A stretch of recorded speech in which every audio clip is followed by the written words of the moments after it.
Greetings, everyone, and welcome to your first presentation. Welcome to your first, possibly, I guess this is the first time you've had any courses with me, probably. And in this class, we're talking about developmental psychology, right? And more specifically, sort of an applied look at it and how it has relevance for a lot of you that are looking into getting into early educational fields, whether it's teaching or other supportive fields, or more broadly in social work or psychological services. Nice to meet you. This is kind of always going to be have a little hint of weirdness, right? Where it's like I'm teaching from Kitchener. I live in Kitchener, Ontario. Um, this is my fourth time going around with this class. So I've done this class and then the second part that a lot of you will take in the winter, like the 2107. I've done this is my fourth year going through those. So I've been with Nipsing this. Let's see if you're listening. 4 years, right? So that's a bad. I should cut that little piece out, but I'm already a minute in. I'm going to keep that in. But I teach full-time at Conestoga College, and I run a program called Human Services Foundation. So I run this program. I'm a coordinator of a program that is really focused on helping students that maybe aren't quite ready for college. They take my program, I teach them about psych and writing, basically, and get them ready to get into fields like investigations and policing and things like that. And I've always had, so I teach psychology courses there too. And I think what's interesting about lifespan development is just this idea of like how much what we care about, what we're afraid of, what we desire, what we hope, how we see ourselves, how we see our relationships, how we understand, how we value those things, how much we like ourselves, what the quality of our self-talk is, all those things, and how it changes throughout life, and how the word developmental is the flip side of the word evolution. That like a society, like human beings evolve over time, but then you're born, and you're born as a baby, and through your life you individually develop, right? So it's like evolution is multiple generations, development is one generation. So in this class, that's what we're going to be kind of looking at, is like, well, obviously an 8-year-old's not just a older 3-year-old. Like there's a substantial difference between 3 and 8. And what do we mean by that? Well, some of the differences are in what's actually going through their head. Some of the differences are physio and motor, like how they move around. Some of the differences are in how they experience relationship. Some of the differences are in how they experience emotion and thought. I think I already probably said that, but like, welcome to the course. I'm Mike. I live in Kitchener. I like martial arts. I like the Toronto Raptors. I have a wife and 2 daughters, and I'm very excited to welcome you to the course. I'm huge into AI. I make my own AIs. I have about 50. Well, not about. I have exactly 50. And if people are interested in that, just a quick side note: if anyone is super, and some of you might not even know what I'm really kind of talking about, and that's totally fine. I'll take 2 seconds and tell you. I took last year when I did my professional development or whatever. I took a 3-week thing where I learned how to like customize. At first, I was just customizing ChatGPT 4s, but and you start to realize that training AI and developmental psychology are actually the exact same topic, because developmental psychology is how the mind develops, and that's the exact same focus of interest in AI right now. So again, I was just gonna say, if anyone's like crazy interested in AI, if you're like already kind of in the deep end wormhole of AI and are interested in what I'm talking about, shoot me a message. And if you're not, that's totally fine too.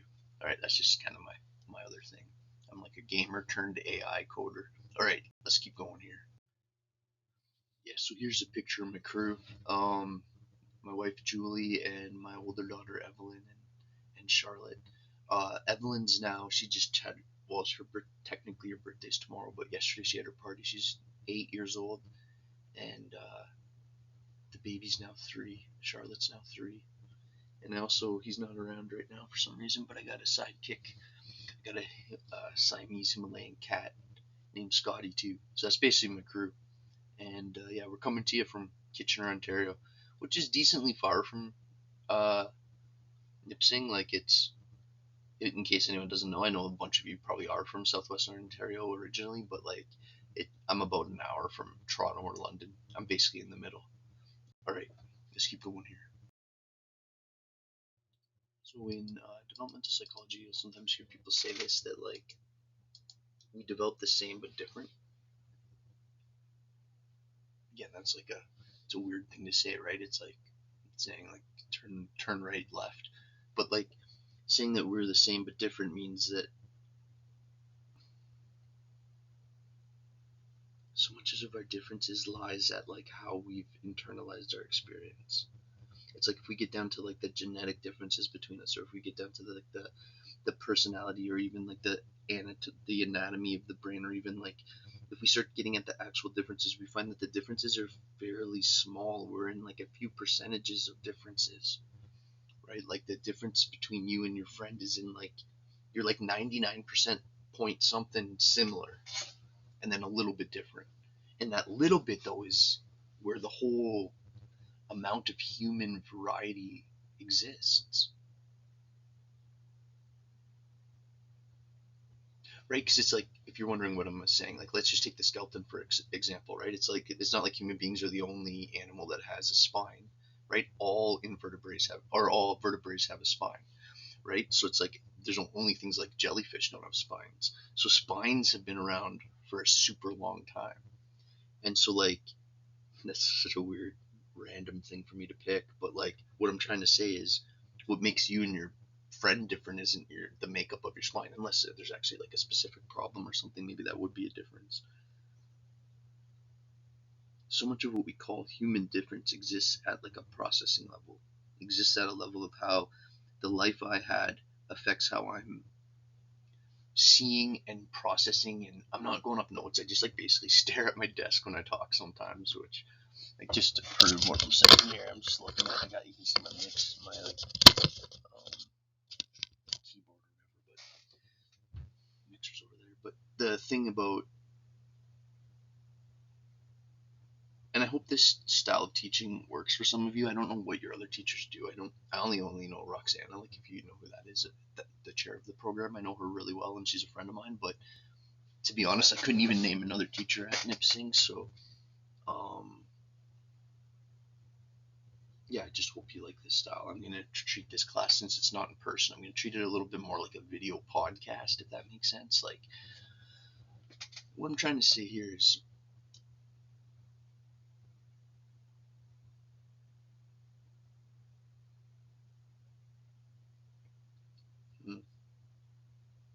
what am I trying to say? Hang on, let me pause and think. Okay, if that works smoothly, I like that feature. That's a teacher-friendly feature. I didn't realize I could, and if you didn't notice, I just paused, and then I unpaused. And if that didn't mess up, or if it just minorly messes up, that's nice. The thought I wanted to try to articulate is that I actually really care about Nipissing students, and it's a weird thing to say. I've really, because it's like, oh great, the teacher says that he likes us, and he doesn't even know us, and how fake is he? He's drinking cold coffee out of his kid's like plastic cup because the dishwasher was going. You can read this stuff online. I believe that teaching is not just reading slides. That all of you have Google access. All of you have AI access. So what's your brain power that's using those things? It's like, my challenge to you is 2025 is going to be an interesting year, and you're all smart people, and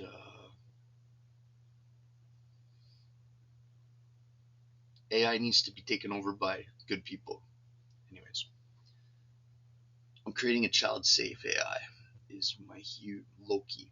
That's like my big mission right now, is to create a basically picture like a chat GPT, but that kids could use from K to 12, every subject, um, completely individualized tutoring, especially focused on kids that have fallen behind with reading and writing specifically, and math, reading, writing, arithmetic, the classics, right? Advanced crop file creation, advanced image creation, advanced everything. We got to steal the power from the evils, right? So anyways, talk about getting weird off point early. When the babies, like, we're talking about this, I have it there, and that's just such a wild number. Like 250,000 new nerve cells a minute are being generated. It's like we're gonna get later into the course, and these are just kind of like random, like interesting points, right? That they're not random at all. They're completely relevant to what we're talking about, but they're just like kind of points to make you think. And we'll get into like what's really kind of dig deep into these points later. Right, when we're saying 250,000 new nerve cells a minute, that's called neurogenesis. This amazing thing that happens, that not only does your brain, you're this cell that gets fertilized, and then that fertilized cell starts making copies, but it doesn't. Yeah, copies. It starts basically cloning itself and making more and more and more and more. But then the wild thing that happens is they start doing their own things. Like, we can call that neural migration, or diffusion, or right, but this idea that they start to specialize. Right, and you all know that. Like, obviously, like, the cells in your lungs are different than the cells in your brain, that are different than the cells in the tissue in your elbow. But they all started the same. They all have the same blueprint genetically in them. By 4 weeks old, the brain is emerging in the womb. By 4 weeks after fertilization, then I said after being born, I didn't mean that. By week 4 after conception, as you can see in these brain models that I have on the right, and what you're seeing really is by 3 and 4 weeks, I don't know if you're necessarily saying it's a brain. It kind of depends on your definition, right? There's definitely a neural tube, right, which very specifically means, and you can see it like right at the 3-week one, right? You can see like how if you just look at the top, and you can see how it kind of comes down, right? It looks almost like a candy cane shape. It's like, and what it literally is it's a collection that has like almost like a casing, and then inside of it is just more and more and more and more and more neurogenesis, more and more brain cells, more and more brain cells, and the brain's growing. And what you're seeing is like the shaded area is like, that's actually called the neural tube, and it's actually kind of growing into the base of the brain. Before birth, the genes are mainly directing the brain's development. By the time of birth, the brain cell has something like 1 billion nerve cells. It's pretty interesting. So one point I want to hit on kind of here as we're getting started is that, let me just check here. I gotta switch between views so I can see if, because one thing, I don't have to necessarily tell you this, but in case you find it interesting, if you press the next one, if I press it as if there's a next point, it'll go to the next slide and then mess up the recording, so I just have to be careful. Human development's lifelong, and that statement needs to be understood in context, right? Because for the early developmentalists like Freud, the focus was much more on sort of to 18. That like there's childhood, there's all these stages, like literally Freud's psychosexual model ends at 18. But with the emergence of especially guys like Erickson, and this idea that actually, well, obviously being 30 is very different than being 60, and being 60 is very different than being 90. And that someone that's 30 is definitely different than someone that's 90. And even if you're not comparing a 30-year-old to a different 90-year-old, even it makes more sense almost if you're comparing yourself at 30, yourself at 60, and yourself at 90. Obviously, you're going to be the same person, but be experiencing your world differently. And that there's all these multi-dimensional, so the word dimensional is pretty cool. Excuse me, because it implies like multiple levels within the same level, multi-dimension,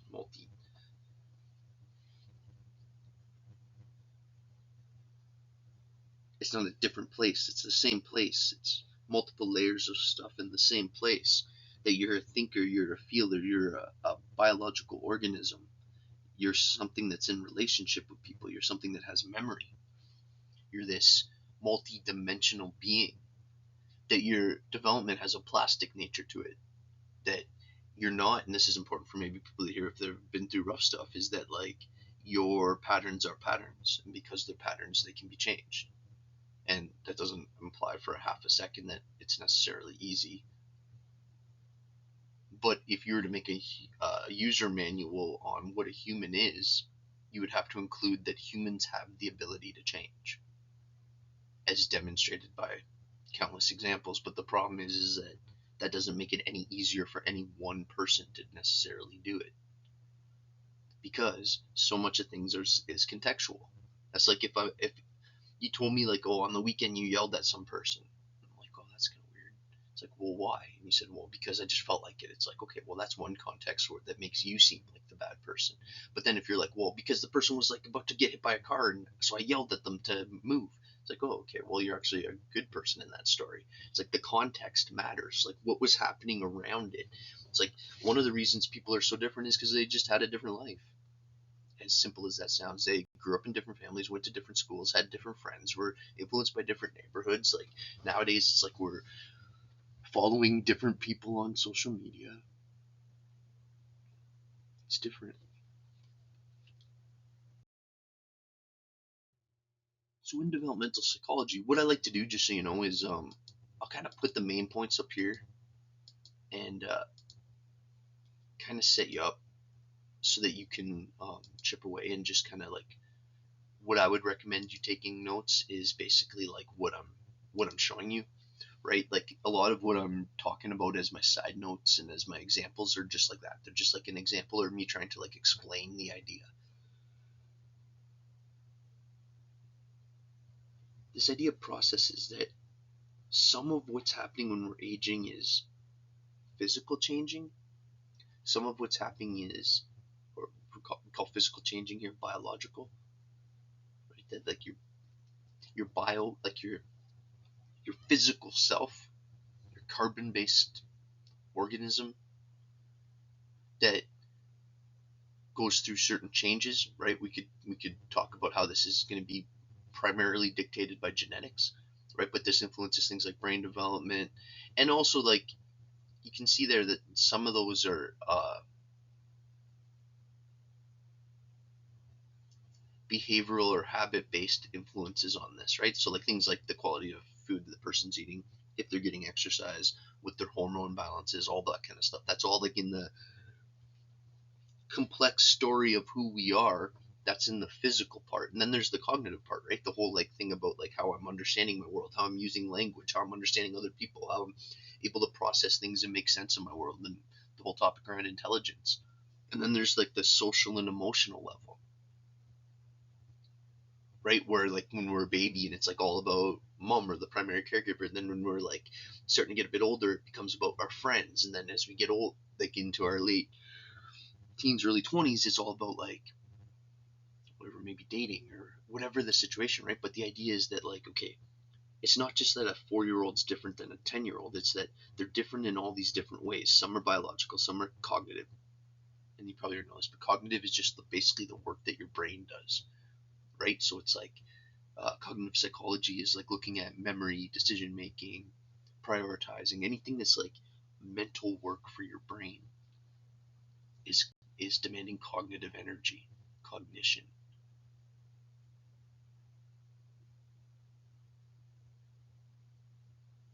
Okay. So yeah, so it's existing at all these levels or these dimensions. So in this class, we're kind of going to look at these 7 main periods, right, of human development, and I'll just kind of, you can kind of guess where this is going to go, right? Basically, it's basically like baby, toddler, young kid, older kid, teen, young adult, older adult. They kind of, and you'll notice this, right? Like so, out of the 7, only 3 they're actually kind of, I guess that first, it's tough because I would actually having like staring at this again, I don't need to like overanalyze this image I just pulled off Google, but like um, there doesn't overly seem to be a teen. Like you could almost picture there could be a. So, anyways, the picture doesn't matter. Okay, let's go to the next slide. So the first image here, or sorry, the first stage here, first image here is well, everybody, let's go back to high school health class. But no, it's this is the prenatal period, right? This is the time from conception to birth. Tremendous growth. This is like, and we'll break this down in I think it's next, or it's coming up pretty soon when I have a presentation to you called Biological Beginnings, where we're going to look like more at this time of conception to birth. There's tremendous growth. You know, within this period of approximately 9 months, we go from a single fertilized egg to a fully functioning multi-billion cell organism, or billion cell organism. I don't know why I said multi. And then so that's interesting, right? Like it's like, well, it's completely fascinating. It's like the most magical thing humans do, but we're just so used to it that we just kind of, like, I'm obviously talking about pregnancy. Okay, so we'll talk about this whole thing, this whole topic, I mean. Then as we move through the course, we're going to spend some time talking about, I think, yeah, one more. We're going to spend some time talking about infancy, right? Because infancy is so important. This is like this magical time period of basically 2 years where the child has this extended development period, right? And this is like pretty unique to humans. Some other animals, like some dolphins, do a thing similar to this. I'm gonna make some interesting. Hopefully, you'll find interesting points too about like how parenting behavior and the early behaviors of the animal are often heavily linked to cognitive development. So, for example, a deer needs to be able to be born and then run immediately. And it basically can. Like a deer can basically be born, kind of licked off by mom, kind of stumble around for a bit, and like later that day it can run decent. And if it couldn't, deers wouldn't survive. But the price of being able to have that put together of a neural body connection, like basically what we would call eye hand or eye foot, but just like for the whole body, the demand of that is that their mental abilities is entirely limited. So they don't have this like huge an adult deer is not like as much smarter as a baby as like humans. I don't know, that example got a bit away from me, but I think you're seeing my point there, is that like long childhood is extra time for brain to develop outside of the womb, and it's so important for higher levels of intelligence and cognitive ability. So the infant, for this like first couple of years, they're starting to develop greater independence. They're starting to like explore with symbolic expression, like basically language. They're starting to get more coordinated, starting to move around more. So just get this up here. For your notes, you might want to put that I just kind of am basically splitting childhood into two, right? So it's basically early childhood up to about 6, and then sort of like 6 to 11 or 12. And in that early period of childhood, it's a lot about the kid trying to be more self-sufficient. You know, and been actually technically, I guess don't. Oh yeah, I guess my 3-year-old's 100% in that stage, and that totally is her. Like Charlotte totally is like, no, she wants to walk down the steps without like you holding her hand, and she wants to put her shoes on even though it's always on the wrong feet, and like she wants to, and it's like that's actually good. That's actually her, almost like it's like her soul wanting independence. And it's like, even if she's kind of sloppy at it so far, it's like the fact that she's like trying to take that self-sufficient step is actually a good sign. And you know, she's still a year away, but eventually the kids are going to be getting ready for this huge social step in their life change of going to school.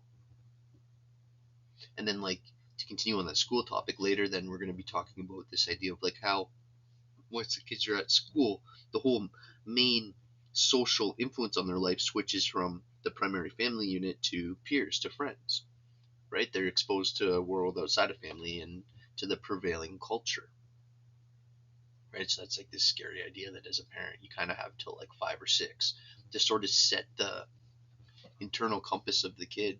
And then one of their primary influences switches to the friend group. And like I've said this to students forever, is that like one of your main goals as a parent is to try to help your kid have confidence in themselves and know how to have boundaries, but also be a fun person to play with. And what that means is like sometimes being willing to play the game the other person wants to play, and sometimes being willing to collaborate. And you'll actually see kids that have been around other kids more will be quicker to, okay, the new kid comes, there's 4 kids playing in the backyard. The new kid comes and it's like, what are you guys doing? Oh, we're chasing dragons with sticks. And the kid picks up a stick and he's like, oh, can I play? And they're like, yeah. And they run. It's like, well, that kid's been around a lot of kids. A different kid comes out and he's like, what are you guys doing? They're like, oh, we're playing dragons. And he's like, oh, you want to do this instead? And everyone's like, no, not really. And then that kid just stands there. And it's like this, that illustration I just freestyled and it wasn't the greatest, but what I was trying to show is the ability to kind of, the real gift you give a kid is not that they win a game, it's that they get invited to the next game. Because, and I'm not saying like you're like trying to make them super popular, but what you are trying to do is build their social skills to the point that they're a fun person for other people to have around, and then those people will be contributing to your child's development also. And the opposite is that people don't take that approach to your kid. And your kid's one of the people that is difficult for them to interact with, and so they choose not to, obviously, often. So this is all difficult. I know some of you probably have kids, and I know that probably hit home to some. And this is one of the tough things about a course like this. It's sort of not about any of you specifically, but there'll be definite times where it sort of almost feels like that, and it's because it's, if I'm trying to be honest about stuff and take these as deep of a topic as they are, there's going to be a lot of times when we're talking about things that are like closely relevant, whether it's about how we were parented or how we would parent, or about how the relationships we've had or the things we've been through. So my promise to you isn't that I'll always say 1,000,000% everything you'll like, but my promise to you is that when I'm in deep water, I'll be aware of it, and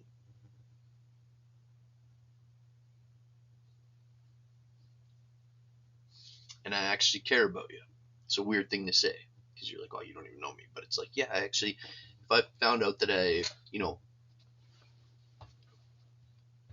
it's just different. Education's different if you actually care. So anyway, so let's just keep going here without going too preachy. So, and this is sort of the transition point. So this is where kind of this course ends, is we're going to start to get in a little bit to how this like plays into adolescence.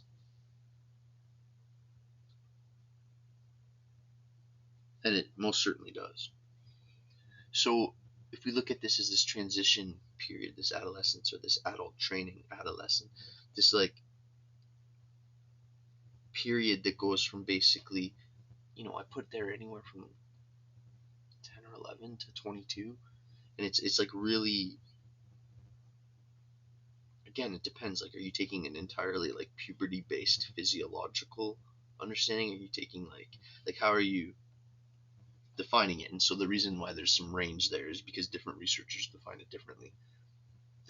But no one would deny it's this period of like rapid physical changes. Everyone goes through puberty. Now, some people might have a difficult puberty or might have all kinds of medical things happening, right? But when I'm saying everyone goes through, what I'm saying is it's part of what a human is that we have this second developmental spurt, that we have basically 2 main developmental spurts. Depends if you consider in the womb and infancy as the same or different. There's basically that part, which you can either consider 1 or 2, developmental spurts, and then there's puberty. Right, we see this. So now you can see how this can be an issue, right? That like, okay, so what happens when you're a teenager? Well, you have all these changes in your body. You're more aware of your identity. You're more aware of how you see yourself and how other people see you. You're also getting quite a bit smarter. Quite a bit smarter, not necessarily is the right word, but more skills in your smartness toolkit, if that makes any sense. Like more able to use logic and abstract thought. You're more able to like conceptualize deeper things that aren't just right in front of you. You're spending more time outside of the family.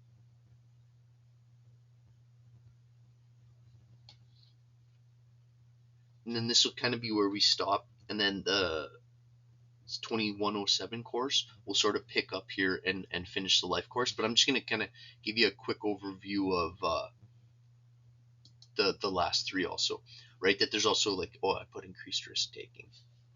I'm going to talk a lot about this too, because this is misunderstood. Do you know that if you take a 19-year-old and compare him to that same person when the person's 49, when they're in the car by themselves, they take about the exact same amount of risk.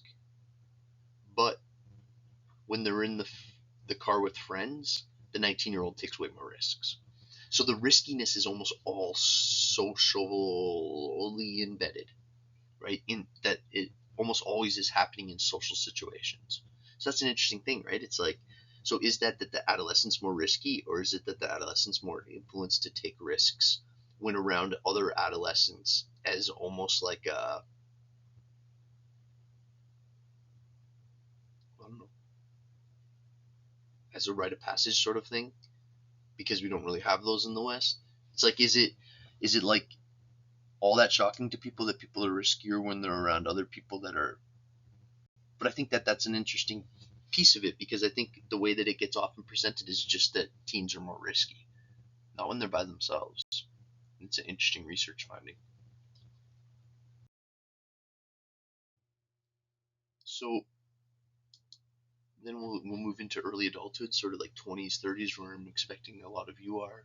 And there's like these pressures now, and I'm sure you'll be able to relate to all of this, right? Like every time you go to any family thing. So what are you doing these days? What's your plan? What are you going to do? Do you have a boyfriend? Do you have a girlfriend?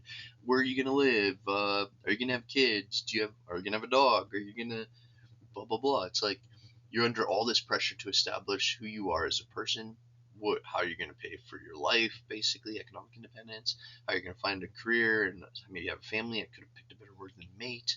But like, you're under all these pressures, all these early adult pressures that are like sort of this is where I'm trying to hopefully make you think it's a little bit interesting, that it's like, it's not just that these,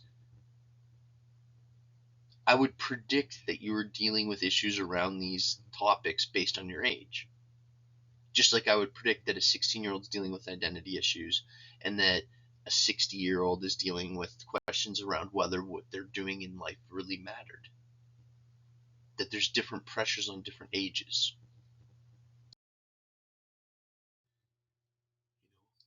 I gotta admit, I've recently moved into this category myself, and it's like, I would like to say I'm a young adult. I think now I'm at 43. I'm technically a middle adult. Um, yeah, that's one of the reasons I.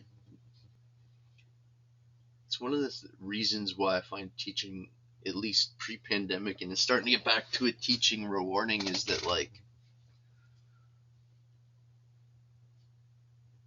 it's one of the only ways or avenues in society to actually have like a positive influence on the next generation in a way that's actually like health promoting. And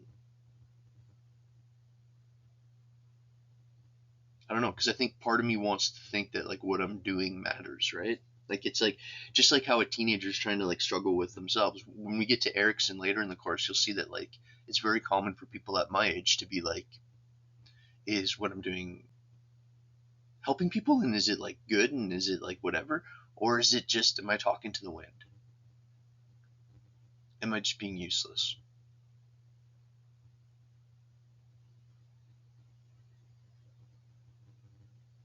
am I, to use Erickson's words, am I having a generative impact? Am I like generating some kind of impact on the next generation? Or am I stagnant? Is his other word. Or am I like a dirty pool of water that has no stream flowing to or from it?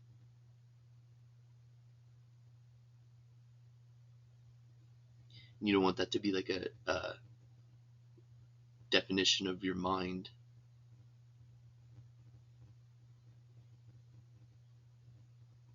So we thought that like the defense against that was to actually have things in your life that matter. It's the age-old question: what is the meaning of meaningless meaningfulness? But it's like the idea that sometimes you need to intentionally build meaning into your life, and that the point of life is to actually find your meaning,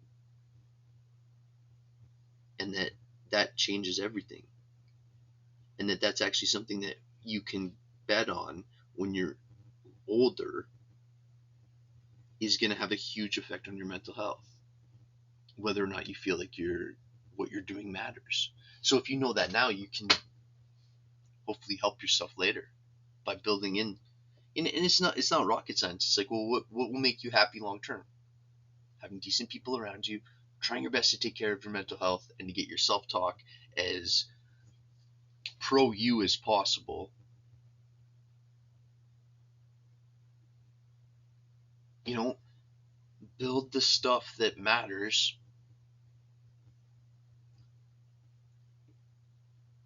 You know, it's like a great book from the 90s that was like, don't sweat the small stuff, and most stuff is small stuff.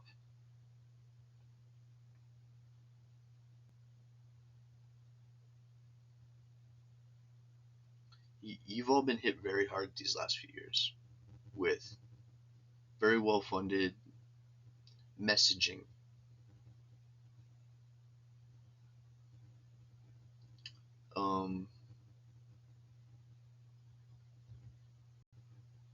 Next slide. Hope through this course we can trust each other to the point that, like, what all I mean by that is that, like, you can trust that I'm at least talking to you honestly. And again, I think it's like that's my only defense in the modern teaching climate. It's like I can't be perfect. I can't never say anything wrong. I can't make everyone happy. But I cannot lie. Or I can, did I double negative that? I won't lie. And I'll tell you when I'm being biased. So in late adulthood, so this is when people are most like, and I kind of touched on this earlier, it's like, what's a life review? It's like thinking back over your life. Right? And if that's like a nice positive thing, then we would suspect that your late adulthood will be decently enjoyable.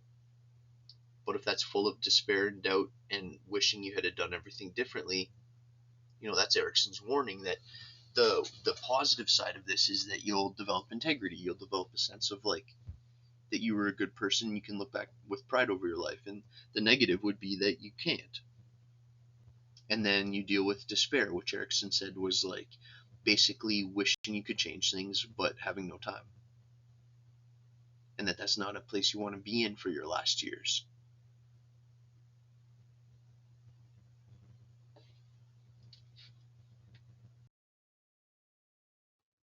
So when we look at, okay, so this is 4 ways of conceptualizing age. And one thing I'll say is, like, in my classes, I kind of want you to focus, I think I might have already said this, but on what's on the screen, right? And I'll kind of talk about the ideas and stuff. But basically, if you get this idea, the chronological age is just like what you obviously think age is. Before I said I was 43, that's chronological age.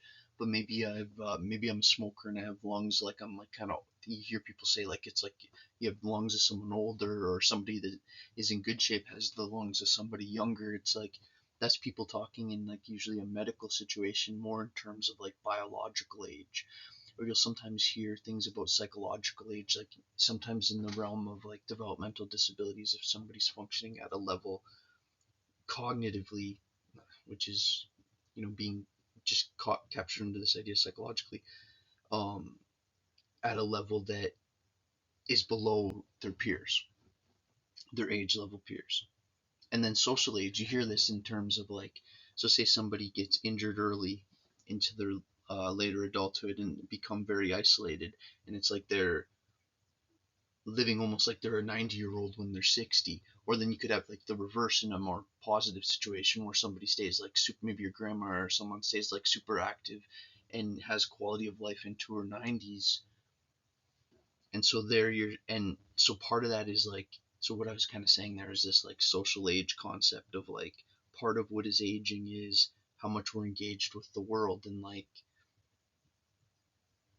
we're going to kind of be looking at this idea of how that's one of the big things that hurts people as they get older, is when those social connections break down, um, is kind of when you start to see the hidden value that it had in keeping you like stable and sane and positive. So the textbook talks about these like three patterns of aging, and they kind of listed as they listed as normal, pathological, and successful. So basically, it's basically like how, if you think of normal, the word normal and the word comes from the word norm, which means the average, would like the typical experience is that most individuals, their psychological functioning tends to peak kind of in middle to early middle age, like early to mid middle age. It tends to stay relatively stable until like hopefully late into your 60s at least. As you start to get 70s and especially into the 80s, there starts to be a more significant decline. And then, and I've seen this in my own grandparents, and you've maybe seen it in loved ones yourself, that there's often this marked, what they call marked decline, which just is like I don't know, just a way of saying like a huge drop off right at the end, right? And that's often in a bunch of ways. That's often physically and health wise, like physical health wise. They're maybe not even talking, they're maybe not even conscious.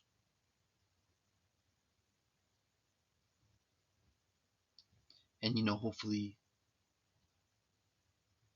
and so yeah, so like a marked decline just means it's a slow like this. It's kind of more like, and then there's a big drop right at the end, and that's sort of what happens. That's sort of the biology of how dying happens, and we will talk about the physiology of it. Actually, that's more in the next. That's more in like the new year, the second half of the course. We will go deep into the whole topic, and that's been a topic that's like confused and bothered people ever since there's been people. Like the fact that we don't live forever, and that the people we love don't live forever, which is almost in a lot of ways the harder part of the equation. Okay, that got random. Yeah, one of the weird things about recording, when I know the students, like I don't know you all very well yet, but I will. And also, maybe I'll make this note, if you're still watching now. What are we in? Almost an hour in. If you wanted to even just send me a quick email, tell me a little bit about yourself, and not like, you don't have to, but even if you're just like, hey Mike, this is kind of what I'm interested in psychology, or this is what I'm trying to do, and then I can just maybe, the more I know about all of you, the more I'll like work that into examples, and not like literally personal information, but like the more I know what to kind of aim the teaching at. Alzheimer's is so difficult because Alzheimer's is like, right, like we'll get at certain points into like what proteins are like literally breaking down in the brain, and we'll get into like the what's like obviously you can see even just like the image on the screen, but then the the real effect of Alzheimer's is how it affects people's lives, and how it affects people's relationships, and how it affects people's grandparents and people's parents, and eventually some of us, and eventually some of our most close, our wives, and our husbands, or our kids, or like this whole idea of a degenerative brain condition that,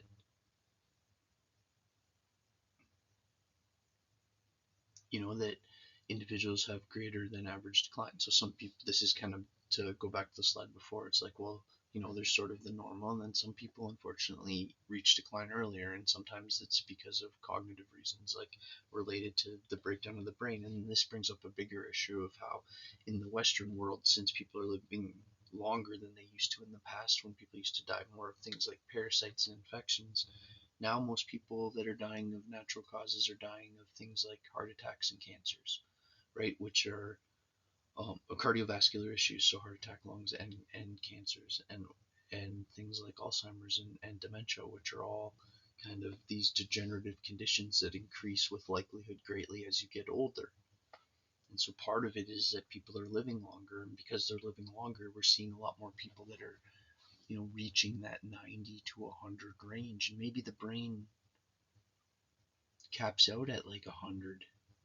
Like maybe because then this gets into even a wilder question of like, well, what keeps you alive? Like at a certain point, it's not your elbow that's keeping you alive. It's like basically your cardiovascular system in your brain. You'd have to probably include your entire like neural system too, right? But they could just think of the parts that they can't replace. They can't replace your brain. Well, I guess they can with your heart, but like my point is Alzheimer's almost like a clue into this idea that the brain has almost like a length limit, a shelf life, and that because we've advanced our medicine so much, more people are living to that point, and it's this disease that impairs daily function. And it's like that sounds like not even that huge of a sentence, but it's like that means that like it completely transforms your life. Your daily function means like what you do every day and how good you are at it. So it's like if I changed your daily function and all of a sudden, like whether we want to talk about memory, whether we want to talk about how eventually the memory starts to affect even motor stuff, like, so we'll talk about stuff like that a lot more in the second part of the course, these dual courses or whatever, like 2106 and 2107. All right, I just want to rewatch that last slide, and I was going for a long time. I apologize for that. The one weird thing about, did I just already say this? I might have already said it, but the weird thing about teaching like this is that I'm recording at different parts of the day. So anyways, I feel like I just felt massive deja vu there.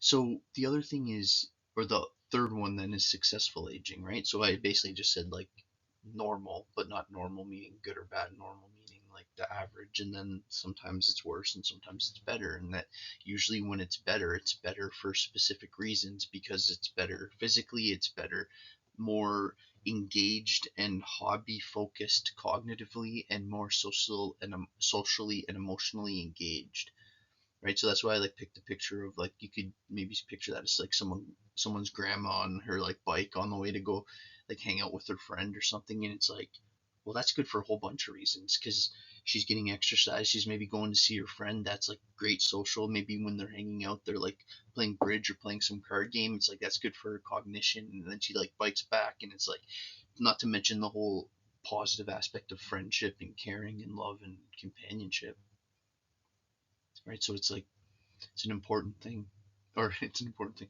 So this is what the idea is of successful aging, right? It's like you have, there's some control over it, and then again, it's like people could say, well,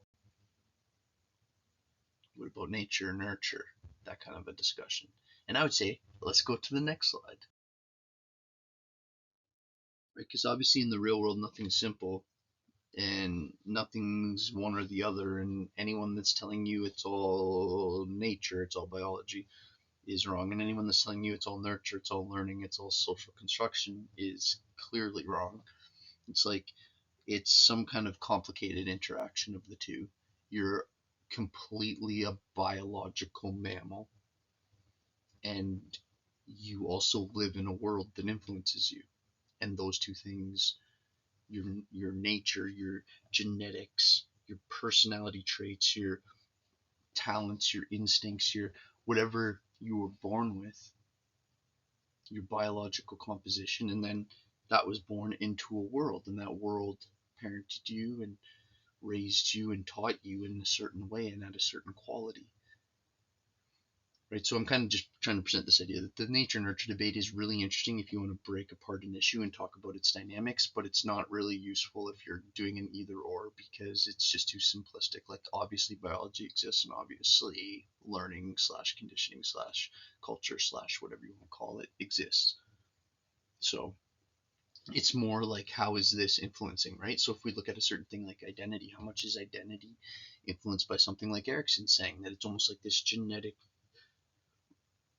underpinning that's pushing development, that it's not a coincidence that people deal with identity stuff sort of between 16 and 26, that's actually pretty predictable and it's actually biologically kind of predictable. But then we also know that like the whole fact that you're going to maybe high school at that time and you're in this like social world where like identity is more in the forefront, and it's like, so that whole heightened thing around identity is bio and cultural, right? Or as Erickson said, he didn't say biological, he was using psychological. But remember, to people like Freud and um, even Erickson, because Erickson is, in that same Freudian chain, he was like best friends with Anna Freud. Um,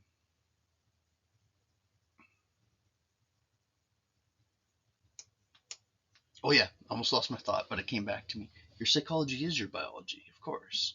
It's like it's not like your brain's not part of your body, right? So it's your to say that it's your psychology that's born into the world or it's your body that's in the world. It's like at a certain point we're just like being more or less specific.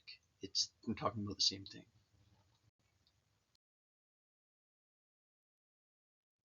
This might be a good. I think that this is sometimes like a good way to. This image doesn't look the greatest in this resolution. I should make a better picture for this. But back in the day, I used to. I don't know what's because I used to always say that this was such a cool picture, and now it just seems so clearly super blurry.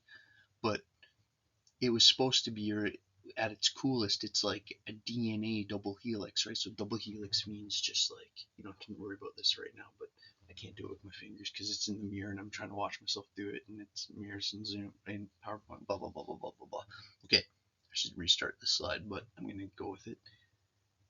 The double helix basically just means that there's two sides of it with the information holding areas and cross, right? So then it's holding the globe inside of it, and that's kind of trying to get at this idea that there's no easy distinction between what's biology and what's environment. It's like we sort of share this world. We're born into a reality. We're born into the certain people are closer to us than others, and some of that's like emotional, but some of that's just physical. It's like you're born in a certain town, in a certain community, in a certain household or whatever, and you go to a certain school and you have a certain friend group and certain people are on your baseball team or whatever, and it's like those people are influencing you more than just a random different person, and other people are having very different experiences like that, and it's like that's the whole nurture piece, right? And then kind of look into it. That's why like psychologists are so fascinated with identical twins that have been separated at birth, and that's like the whole like Minnesota twins thing I'm going to talk about at some point. The Minnesota twin studies, which were like the University of Minnesota did this. I can't. It's weird because I just had a weird thought because I forget because the Minnesota Twins is also the name of the baseball team there, but I think that's because it's Minnesota's a twin city with St. Paul or one of those other cities. But the Minnesota Twin studies, which is the only point that I should be talking about here, is the idea that like they paid to have all these twins that had been separated from birth, any one that they could find, to come to Minnesota to the university to do like legitimate research on it, and they were trying to like notice, because that's like almost like a holy grail from a research perspective, because if you're looking at nature and nurture, if it's a set of identical twins that were separated from one fertilized egg, that means that their DNA is as close as any human beings in the world.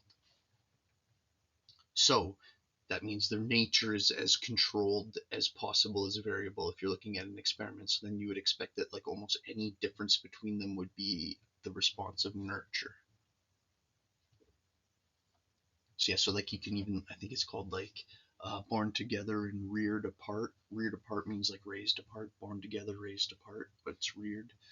I think that's the name of the book about it. But I'm going to talk about it later in the course. You don't have to, definitely don't have to get that book, but unless you're like really interested in the topic. Okay, on the next slide, and you'll notice in this video, or not in this video, but you'll notice with my stuff, when I show a video, I have to I show like the, you might sometimes think like, why doesn't he cut it off a bit early? I like show like the kind of annoying like, support our Patreon and this was made by blah blah blah, and some of that is because I've just noticed that like that doing that is how to not get your videos pulled, and it's like I try to find decent videos, so I don't know. I think it's just kind of, I when I used to try to cut it a bit, that's when I'd get like flagged or whatever, and I find that if I don't, I'm just respectful with it. No one cares. So, anyways, I'm kind of hoping this holds true because the next piece I'm going to show is like a pretty famous piece of footage, and this is on something that's called the bystander effect, and you might have heard of it, right? And I'm not necessarily trying to teach you of the bystander effect, even though it's an important social psychological phenomena to know about. It's basically though this idea that like, well, if you walk out into the hallway at your school and you're the only one in the hallway and you're walking down and there's a person laying on the ground, hovered over, asking for help, help, help, help, you're probably going to try to maybe help that person, right? Like the likelihood of you helping that person is a certain level. But if you're walking down the hall with 100 people and there's a person over in the corner asking for help, the likelihood of you helping that person is actually statistically lower. And you might wonder, like, why? How is that possibly the case? Like, so then I'm saying, okay, well, to explain that, I'm going to try to present a theory to you. And a theory isn't just an idea. A theory is actually a specific word that means something specific in science. That means it's a set of interrelated propositions, or I don't think I used the word propositions on the screen there, but a proposition is a statement of knowledge. It's a position. It's a propped position. It's what you think. It's like, I don't know if it actually comes from the word proposition. I don't know why I tried to go I'm a Greek teacher or something. But a theory is, okay, an interrelated, coherent set of ideas. Let's just go with that. It's theories about how to explain something. So if I was going to explain why is it possibly true that you're less likely to help somebody when you're with other people than when you're by yourself? So I would need a way to explain why, okay, what's the likelihood of you helping someone when you're by yourself and why? How is that different than when you're with a group? Why do I think that's the case? And then I'd have to start to get into, well, okay, it actually is pretty primal, and it comes down to the fact that it's how responsibility is felt. And when you're with that 100 people, the responsibility kind of gets shifted through the group, and you don't feel as much personal responsibility, and it's easier to walk around the homeless person on the ground because, when everyone else is, because you're just doing what the crowd's doing. And okay, so say it was, and again, I'm not trying to necessarily sell you on the bystander effect. I'm saying this is like a theory in social psychology, right? And I'm about to show you a video about it. But what I'm saying is, if you wanted to say research this, you would have to present this as a theory. Your theory is that people are more likely to help people when they're in situations where their responsibility isn't shiftable to the group. Okay, so that is a theory because it's an idea that combines multiple ideas into kind of like a coherent set of ideas that we could then test. So we could like literally set up, this is how it's becoming a hypothesis, right?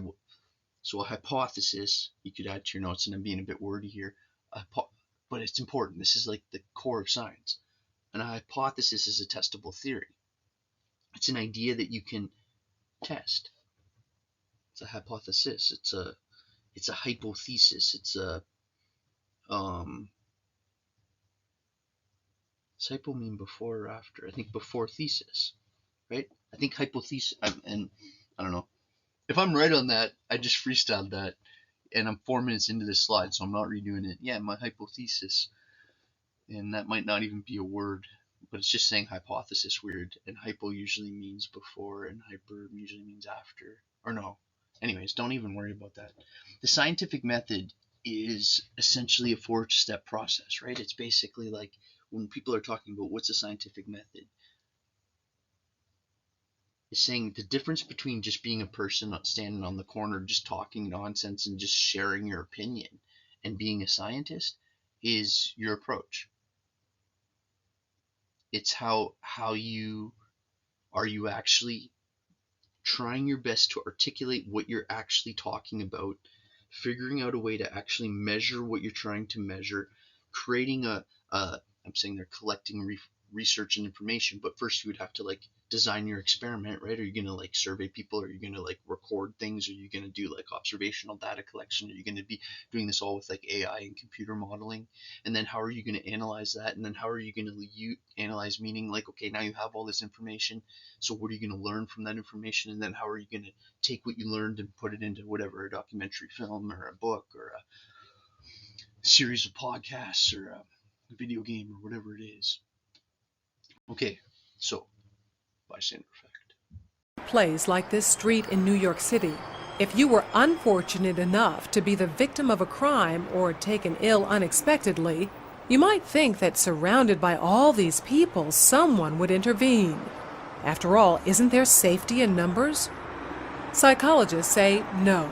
Research suggests that often a victim is less likely to receive assistance when surrounded by a group rather than a single bystander. When people are in a crowd, it's easier to pass the buck. It's what psychologists call the diffusion of responsibility. Liverpool Street Station in London, a busy thoroughfare for commuters. Unknown to these passers-by, Peter is an actor. As part of an experiment on bystander apathy, he's pretending to be ill. Help! Help! How long before he gets help? Please, somebody. Help. Help me, sir. Please help me. Helping would be inconvenient or even risky. He lies there for more than 20 minutes and no one raises an eyebrow. Please, somebody help me. It's always very distressing to watch situations like this where people are obviously suffering and no one's actually helping them. But what we have here is two conflicting rules. One is the rule that we ought to help, and the other is the rule that we ought to do what everybody else is doing. And here you have effectively a group of strangers who are exerting the pressure not to intervene, not to help. And it's very difficult to rebel. Ruth, another actor, takes Peter's place. How long before she receives help?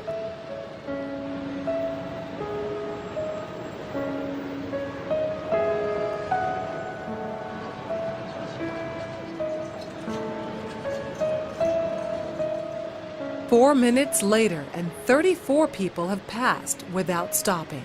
Well, people don't really want to know. They just haven't got the time. Well, they have got the time, they just don't want to get involved. Unwittingly, these strangers have silently formed a temporary group with a rule: don't get involved. They're afraid to stand out from the crowd and won't take action if no one else does. This woman has clearly spotted Ruth, but she conforms to the rule and does nothing. Watch what happens, though, when someone else helps. You alright? You alright? Yes, thank you. Sure, you look a bit clicky, you know what I mean? She suddenly finds herself in a different group with a new rule: to help. You want to sit up? She don't look well, does she? You alright, yeah? What's wrong? First I thought she was dead. Then I sort of checked to see if she was breathing or not. And I looked around and I couldn't believe that no one had noticed her, because there was a bloke sat there just absorbed in reading a newspaper.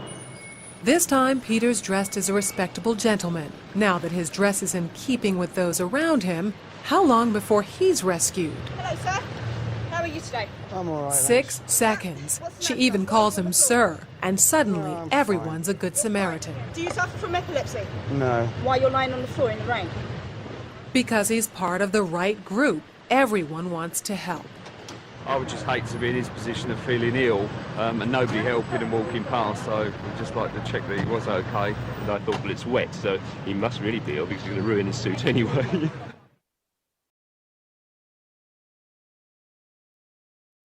See, I like this model, and this is, I know you're all second year at least, I think, right? University students.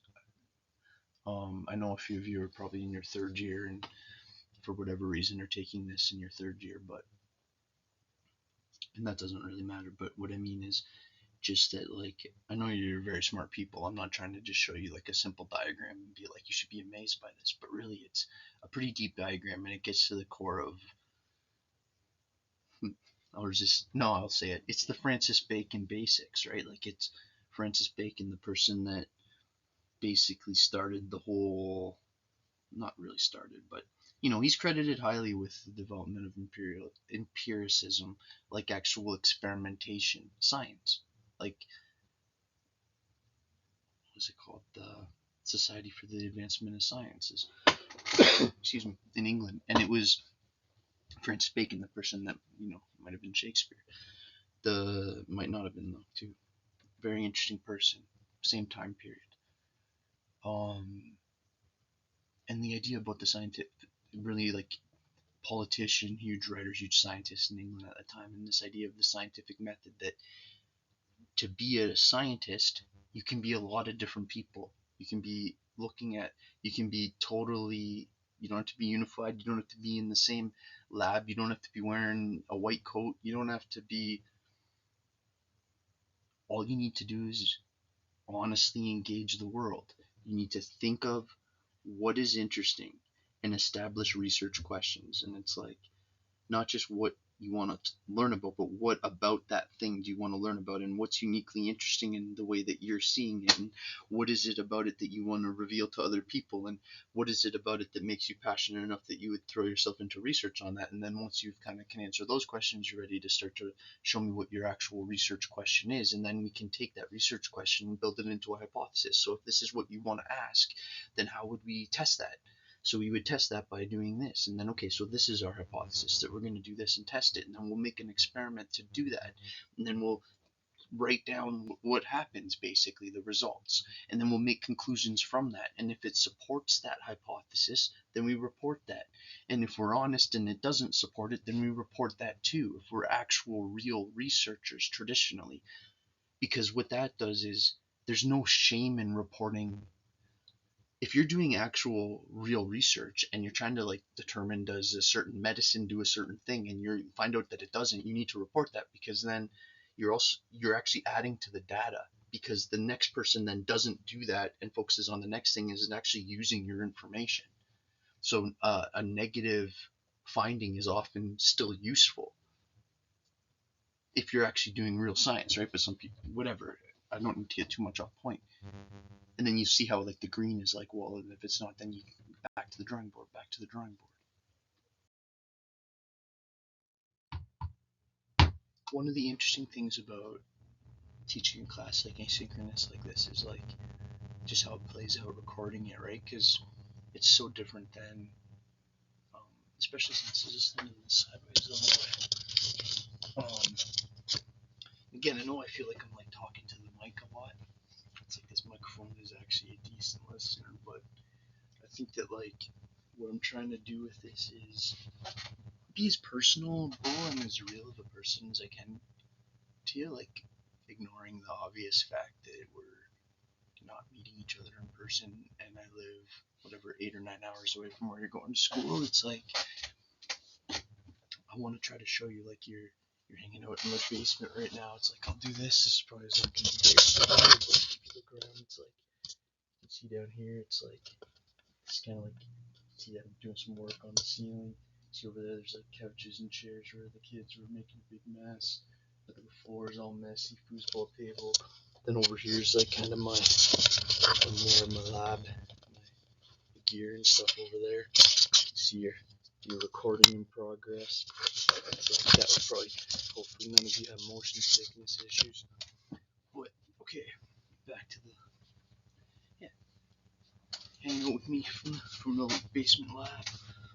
Okay, so Sigmund. The thing is that, talk about the most misunderstood person in human history. Talk about a person that's easy to critique, but hard to ever silence. There's no psychology without Freud.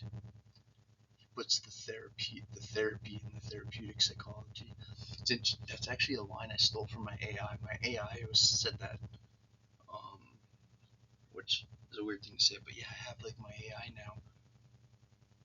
One of my AIs is really good at like lecture prep, which sounds weird, right? But it's like when I'm gonna go do a lecture at Conestoga and I'm on my drive, I'll throw on the AI, the GPT that I've trained specifically for this, and it'll like talk to me about my notes for that lecture, so that when I get there in my car, all I'm doing in my car is like trying to breathe deep and get my physiology under control if I'm gonna public speak, and then the AI is like basically putting me through a prep, and I've just found that that's been a fantastic tool. It's not really it's more designed at like live lectures. Anyways, the AI was saying that Freud puts the therapy in therapeutic. And it's like they say with Plato, it's like all philosophy is just footnotes to Plato.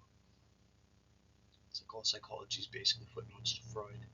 And it almost doesn't matter how people feel about it. And if you want to disagree, it's like you can, but disagree like someone like Karen Horney, who actually like disagreed, and she's like probably the most important feminist psychologist of all time. And she disagreed with a lot of Freud's ideas, and she was also still a close friend of Freud. Because you can value something and not agree with all of it at the same time if you're, not a child. If you have like a strong enough brain, I guess. Right? It's like you all do. It's just has your conditioning convinced you that you haven't? And if it has, then can we fight through that? And can we relook at a few of these topics? Scotty's, my cat gets this, like, my wife calls it a zoomer mode, where like for, I don't know, half an hour every night, he's just whipping around. I just heard him like whoosh, slam around something in the kitchen upstairs. Anyways, let's get into some of these theories. I know you've heard about these things, right? So I'm not going to try to tell you, like redo a Psych 101 class with you, but I do think maybe I'll talk about these people from a slightly different perspective than before. All right, let's get into it. Apologize, I'm worried now about this. I just noticed that slide had switched my audio to it was collecting the audio through the webcam. So the problem is I'm like an hour and a half into this. I don't think I'm gonna redo the whole thing just to make the audio a little bit crisper, but I will for all future ones. So yeah, sorry about that.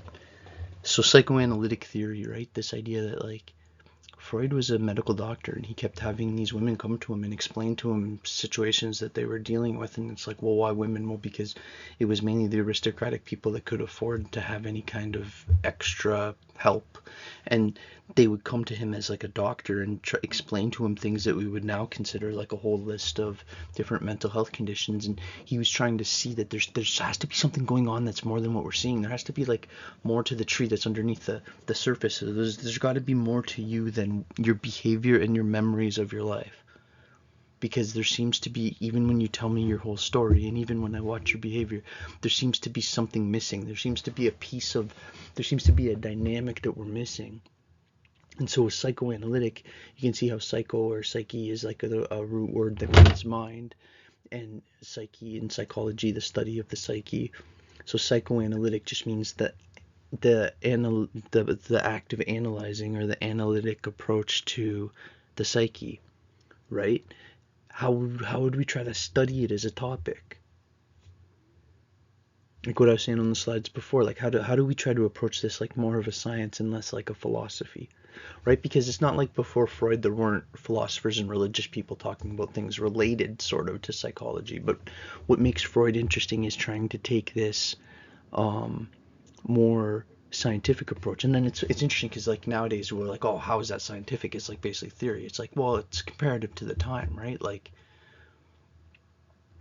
he was trying to study the inner workings of the mind like it was just like any other biological reality. Like he thought your unconscious was a biological thing, not like some theoretical concept. And it is a biological thing. Freud taught that behavior is merely the surface characteristic of this underlying thing, right? And remember, keep in mind that Freud's writing most of his stuff in like the 1890s and the early 20th century. So like he's writing probably 30, 40 years before talk of like genetics and DNA is starting to even bubble up. And it didn't really become massive until like probably the 60s and 70s. And like, so my point is that Freud's talking a lot about genetics, and it's just not, he wouldn't have used that language because that's not how people talked about it at the time. He's saying that there's these like impulses within people that are like, seem to be directing their behavior, and it seems to be like almost without their control over it. And that behavior is this surface characteristic, and the true understanding of development requires underlying like the inner workings of the mind. And he also, this idea of like aggression and pleasure and sexuality and desire and all this stuff, right? And he's talking in Victorian Europe, and he's saying like, you're not as much of a cognitive only, it's not, they want to use the word cognitive, you're not a thinking person only. You know, you're largely emotional, you're very much based by physical things, whether it's attraction or whether it's like straight up fear or whether it's disgust. It's like you're heavily influenced by very physical things. You're more animal than you like to admit. And this is what he's kind of saying, right? And people had very strong reactions to Freud's, like the Nazis like literally burned Freud's books. You can look that up. It's like Freud famously said that he's happy he lives in a world where they burn his books and not him. It's like, and you know, if he had known what was about to come, right? So he ended up fleeing Europe.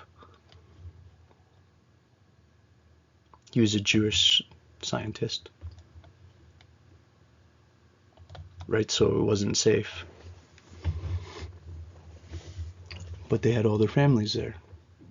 This is really true for a lot of early psychologists, because a lot of the early psychologists come from Vienna, Austria, German-occupied Austria. Right, so this is going to be relevant for like Carl Jung too. It's relevant for Viktor Frankl, obviously, who spent time in a concentration camp. It was relevant for Alfred Adler and Erich Fromm and Rollo May, Anna Freud. You know, like I just listed like 10 of the most 20 important psychologists. So, Sabrina Spellrine. So, okay, so let's go on to the next. So you've seen this image before. Now it's like, oh yeah, your mind's what's above the water, your unconscious is what's... I want you to think about this though for a sec. And set aside everything you've kind of thought about it before. And just think about what Freud's really trying to tell you. That I could give you all the time in the world to ask you why you're attracted to this person or repulsed by this person, or why when you went on a date with this person it seemed to be going well and then all of a sudden you felt incredible anxiety and had to get out of there. What was that? And I could give you all the time in the world to try to explain it, and you would explain a certain amount of it, and there'd be a huge bigger part of the story that you don't know how to articulate to me. And it's not because you're not good with language, it's because it's so deeply, you were maybe hurt before, you maybe felt let down before, maybe it was very early in life, maybe you didn't process that, maybe the energy from that stayed and became almost like what Carl Jung would later go on to call a complex, and that complex now is manifesting as anxiety that's an over response to your current situation as a teen or as an adult. Freud was 100% focused on anxiety, just because that, I think they called it neurosis. Right, and you can see how the word neurosis has the word nerve in it. Neurosis is basically like the full word of, it basically means like a nerve disorder. Right, you're nervy. Things, and what does that, if you really break down what that even means, it's like, well, what does nerve, that means like your nervous system is what reacts to things. It's like you're like hyper reactive. And usually for a reason, usually because maybe someone's been hurt and now they're like, the body doesn't want to get hurt again, and so it's like hypersensitive, hyper meaning just more than average sensitive to anything that looks like that. And all this is happening in that under the water part. So you're saying, oh, like he said something weird and it made me blah blah blah, and it's like, yeah, but like, and maybe it did, but it's what that triggered and how that reminded you of how someone else made you feel and how that made you think of this, and maybe it's psychodynamic is the word. It's complicated. You're complicated. You're dynamic. Your psychology is complicated. It's not and everything else is just an attempt to put a word on something. The reality is human beings' brains are massively complex, and anyone that tries to tell you it's just this like simple diagram that you label, it's like, great, you've labeled and named a part. It's like, now explain the dynamic interconnection it has with all the other parts and how that is just experienced by you as this like real-time movie. It's completely mind-blowing. All right, let's keep going here. Being entirely honest with oneself is a good exercise. Dr. Sigmund Freud. I'm in the original European Inner World Masters Psychoanalysis home office, sitting in a reclining chair where Dr. Sigmund Freud analyzed patients from between 1891 and 1938. A psychoanalyst's couch, like the one Freud's patients lay on in search of relief from inner world turmoil, is stretched out in front of me. I'm writing step 4 to you from Vienna, Austria. Imagine how the Victorian era Viennese public must have reacted when Dr. Freud first introduced the idea to the world that our behaviors are driven by all sorts of things that occurred in our past, and which are often not at all conscious to us in the present. Over 100 years ago, that culture-rattling insight changed the course of history. Foremost, because it changed the way we understand how our self develops. Dr. Freud recognized that we're each exposed to formative experiences and insights, and that although we may have forgotten those important events, they are continuing to inform the moment-to-moment recreation of our self, and so how we feel and express ourselves each moment today.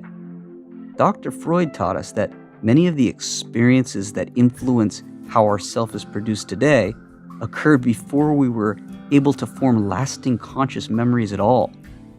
Although all of our life's experiences cannot necessarily be brought into our conscious awareness as memories today, Dr. Freud saw that they often left a lasting impact on how we behave and what automatic emotions we experience throughout life. Unconscious experiences derived from early life events influence your habits, choices, and behaviors throughout your life. Your unconscious history form the iterations of yourself that rise off your bridge of translation today. Dr. Freud observed that moments of challenge or trauma often continued to grow within and emerged in a morphed form as emotions and behaviors later in life. He saw that some seeds planted flower over time, while other seeds grow and decay. Either way, unconsciously planted seeds often morph into new aspects of your life by changing the moment-to-moment contents automatically occurring in your inner dialogue, and so becoming the different versions of yourself each moment.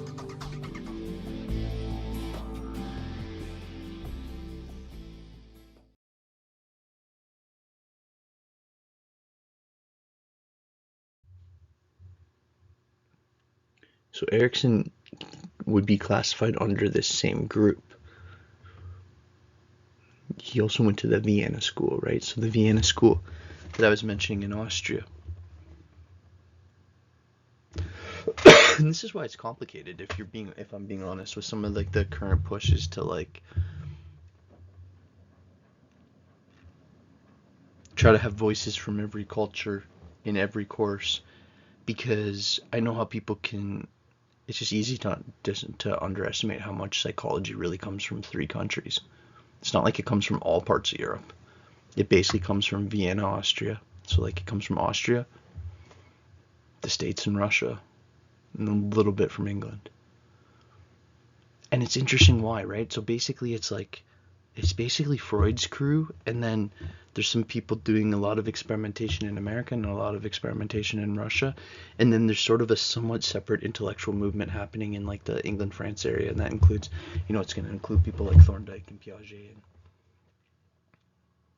and it's a little bit later. So Erikson's like this German-born American, so he meets Anna Freud, becomes really close friends with Anna Freud, and he's struggling with stuff himself, and he decides he's going to go through psychoanalysis. And then as he goes through psychoanalysis, he decides that he sees the incredible value in it, and he decides that he's going to dedicate himself to this. And he studies, I said there, also the Montessori method of education, and which is focused on the different stages of development, focused very much on a Freudian approach. Although he lacked a bachelor's degree, he served as a professor at places like Harvard and Yale by the end of his career, which is kind of interesting, right? He was basically a self-taught psychologist, but self-taught, and also ran in the crowds with some of the most interesting ones, right? And it's if you've ever heard of someone say that someone's having an identity crisis or someone has trust issues, it's this is all Erikson language. To explain Erikson, I want to kind of give you 2 examples here. Let's get it all on the screen for your notes. So Erikson's continuing with this idea of Freud that you have all these psychodynamic tensions that are affecting you under the waves, but at the same time you live in a culture, you live in a world, and that world's pressuring you too, and it's pressuring you largely based on your age differently, right? So I'm going to use the example of first a baby, and then I'm going to use the example of someone that's your age, and I'm going to guess your average age of the class is 22 or something like that. So for the baby, and now this is way more not interesting, but almost somewhat more revealing if you look at it from the perspective of non-human mammals. So if you look at a litter of bunnies, all the babies that are born, the most important thing for that baby to survive is that it can form a feeding relationship with mom, and that mom will protect it. And if it can create a feeding relationship with mom and a protective relationship with mom, it'll learn trust in a rabbit's understanding of trust. I got myself into using an animal example there, but if you switch it to humans, it's if the baby learns that when the baby cries, mom responds in a way that is in sync with, we'll talk about this more when we get to attachment styles, but basically when a baby's crying, especially when they're under a year, they're almost never looking for attention. It's almost always a legitimate cry. Now, as babies get past 1 year, they absolutely cry to manipulate, but under a year, it's almost always one of the 3, feed me, change me, soothe me, rock me, right? And it's so what I mean by sync is the baby hungry and mom's trying to rock it back to sleep, or is mom trying to force it to eat when the baby just is stressed out and needs to be soothed? And is it almost getting overstimulated? And so if mom's responses to baby are very inconsistent and not dependable, I know this can sound harsh, but the baby doesn't just not learn to trust mom. Unfortunately, it's not that simple. It's not just that it lacks the skill. It actually develops the counter skill. It actually learns to not trust. So it's not it just doesn't have trust, that it actively untrusts. So why does that matter? Well, it matters because then that plays out in every other relationship. So now all of a sudden, it's somebody's out on a date or whatever, and they like the person, but they have this fear of abandonment or whatever, and it's well, where does that come from? Well, it comes from maybe this at least this is the idea, these early trust issues, as you'd hear in a movie. And what's that mean? Well, because that early first, and it's well, why would relationship with mom mean so much? The first relationship, why would the first relationship you have with any human being shape your other ones? It's almost when you say it that way, it almost sounds like a silly question. Of course you literally were your mom. The umbilical cord literally connected your 2 selves. So that relationship has an effect through which future relationships get viewed by. We'll get way more into that. This is getting into childhood theory of mind and stuff, but we'll definitely get into that topic. So this next, I want to just do a quick part on behavioralism. I know that you've probably heard this before. And on the next slide, I have a little piece about Pavlov that's kind of interesting. Right, Pavlov's interesting because he wasn't necessarily even a psychologist, at least at first. He was more interested in how a dog salivates, and he's doing these experiments on how the dog salivates when it sees food, and then he starts to realize that the dog doesn't actually need to see the food. The dog just has to think that the food's coming either from a sound or from a sight, and it'll start to respond like the food's actually there. And that actually some of the ways we learn is by just associating things, that the dog's associating the sound of the bell with the taste of the food. And then Skinner goes another level with operant conditioning, right? And operant conditioning just means that basically the conditioning means learning, and operant means consequent based, that like the consequence operates the conditioning, which is, you don't need to, that's a tongue twister way of saying that the result of a behavior shapes if it happens again. So if you do something and you get rewarded for it, you're going to be more likely to do it again. And if you do something and you get punished for it, you're going to be less likely to get it again. And that's kind of the theory, that the specific consequences associated with a voluntary behavior, a punishment decreases a behavior, a reward increases a behavior. And you often see the word reinforcement instead of reward.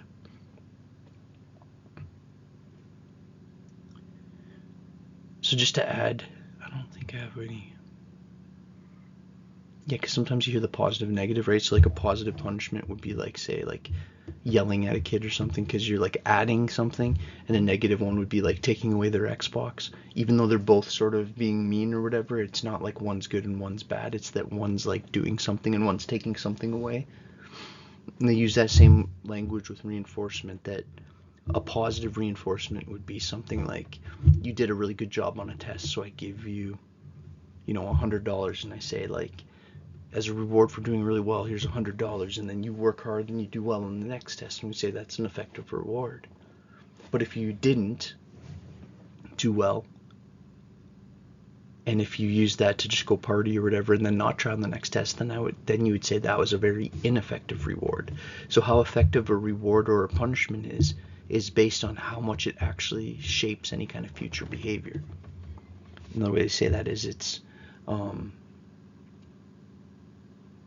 determined by its effect, like how valuable it is, how valuable and how much your reward or your punishment worked is totally dependent on if it actually changes future behavior, right? So if I like this, the easiest example that's coming to my mind is like dog training, right? If your dog like goes to the bathroom on the floor when you're at work, and you come home and it's just pooing on your floor right when you see it, and you kind of get mad and you like make a big deal about it, it might learn to associate going to on the bathroom on your floor with you getting mad. But if it did it 3 hours ago and now you're coming home and you're yelling at your dog, it's like it's not going to make that association. You're just expressing your emotion. It's an ineffective punishment. It's not. So notice how when I'm saying if it's a good or a bad punishment, I'm not saying like I agree or not with it. I'm just saying, is it actually shaping future behavior or not? And that's how we're determining if something actually is a reward or a punishment. Does it increase or decrease probabilities? Behavioral psychologists have come up with new views, not only of animal behavior, but of human nature as well. And these views all concern a process that we take for granted, learning, because we are all truly born to learn. Ironically, one of the most important figures in the study of learning, Ivan Pavlov, wasn't concerned with the subject at all, at least not at first. Pavlov, a noted Russian scientist, won the Nobel Prize for Physiology and Medicine in 1904. As this original footage shows, Pavlov was initially interested in digestion and the action of the salivary glands. By diverting the saliva of dogs into test tubes, he could precisely measure if and how much they salivated during digestion. When food was presented, the dogs salivated quickly, an inherited salivary reflex. But over repeated testings, a strange thing happened. The dogs salivated before contact with the food. Just the sight of the food was enough to stimulate their drooling. Then, just seeing the food dish, or even hearing the footsteps of Pavlov or his assistants, was enough to trigger this built-in reflex. What was going on to elicit this response? Pavlov decided to find out by systematically varying the stimuli and measuring the dog's reaction. Metronomes, lights, and bells were all used as stimuli, and they all worked as stand-ins for the food. What mattered was not the kind of stimulus that was used, but the fact that it reliably signaled that food was on the way.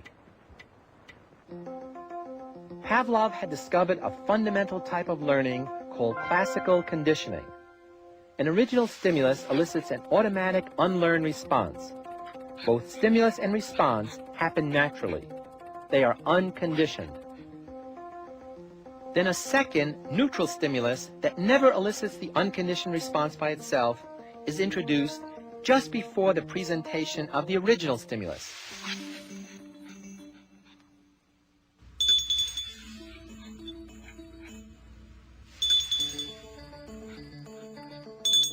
If the neutral or signaling stimulus is presented alone, and a response occurs as if the original stimulus were still there, we say that conditioning has taken place.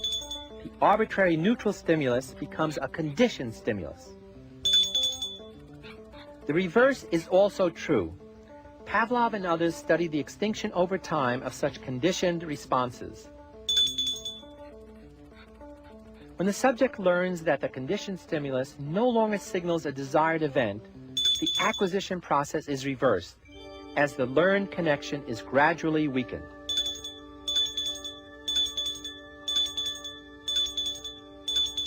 Pavlov's work, and the work of those who followed him, led to a remarkable conclusion, and that is, any stimulus an organism can perceive is capable of eliciting any reaction the organism is capable of making. This means that virtually any sound, sight, or smell can influence the way our muscles tense or relax, our moods fluctuate, or even the way our attitudes are formed. For instance, if I say, relax, and then do this, you're going to be startled and upset. After 5 or 6 pairings of relax, just saying the word relax is going to generate a negative response rather than its usual learned reaction. So, and this is just big brush strokes, but like after the behavioralists, so if you look at it kind of historically, and first kind of come the psychoanalysts and then the behavioralists, and there's overlap in all these stages, and all of these still continue today, and because like behavioralism is still huge in things like anything that's really behavioral, obviously, but that's like things like assertiveness training, things like exposure therapies, things like alcoholism and drug use, eating disorders, certain panic disorders, like certain behavioral techniques are very important, and you obviously know that CBT is used, like it's probably the most common form of therapy used, and it's kind of a combination of the two styles, but that came like later when I think Padoshe came out with like the Mind Over Mood book, which was sort of based on an earlier book by a guy named Aaron Beck, who was sort of like the founder of cognitive psychology, especially in the area of depression. And so cognitive means, yeah, I kind of have this picture to show it. It kind of means like all the things your brain does, whether it's using language, whether we're talking about intelligence, perception, attention, memory, thinking. So it's like all the, I sometimes try to simplify it to my students by saying it's like the work that your brain does is what we call cognition. And we can subdivide it like that, but it's basically like it's the processing of your brain. Your cognitive functioning is like the stuff your brain does. That is like tasks. Okay, so now we're going to get to Piaget. So I'm going to tell you all about this a lot later in the course, but Piaget, okay, so anyways, his history is interesting because he was working with the guy that developed the IQ test, the original IQ test, Simon Binet, and he was working with him, and his job was to record the answers people got wrong, and he started to realize that, like, there was a relationship between the age of the person answering the question and the way that they got the question wrong. So, like, 4-year-olds tended to make the same kind of logical errors, and like 7-year-olds same. So basically he started to realize, like, is it almost like that kids at different age groupings are not just smarter or not, but they're almost using whole different systems, whole different stages of cognitive development. They're at whole different levels of making sense of their world. And this next video is going to kind of make this idea a little clearer, because if there's one critique of Piaget for sure, and he's probably the most underhyped psychologist there is, he's absolutely essential. But he could have made it a little more like poppin', right? It's like sensory motor, pre-operational, operational, formal, operational. It doesn't. Sometimes in class you see the students' eyes kind of glazing over at this point in the presentation, and it's because it's just a bit wordy and a bit conceptual. But really what he's saying is just that kids don't get more smarter in like a percentage. They like level up in whole steps. Piaget's theory argues that we have to conquer 4 stages of cognitive development. First, the sensory motor stage. Second, the pre-operational stage. Third, the concrete operational stage. And fourth, the formal operational stage. Only once we have gone through all the stages, at what age can vary, we are able to reach full human intelligence. 1. The sensory motor stage, ages birth to 2. In the sensory motor stage, we develop through experiences and movement our 5 senses. Our brain wants to see, hear, smell, taste and touch as much as possible. First, we start with simple reflexes, and soon after we develop our first habits. From 4 months old, we become aware of things beyond our own body, and then as we get older, we learn to do things intentionally. A key milestone is the development of working memory, or in Piaget terms, our realization of object permanence. Before that, our mum can show and then hide a teddy, and we would think it's gone. After, we understand that objects continue to exist, even when we can't see them. We start becoming curious about everything. We want to smell flowers, taste food, listen to sounds, and talk to strangers. To explore more, we move. We learn to sit, crawl, stand, walk, and even to run. This increased physical mobility consequently leads to increased cognitive development. But we remain egocentric, meaning we can perceive the world only from our own point of view. 2. The pre-operational stage, ages 2 to 7.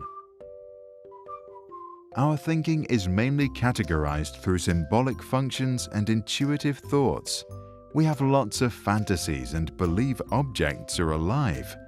As we are not able to apply specific cognitive operations, Piaget calls this stage pre-operational.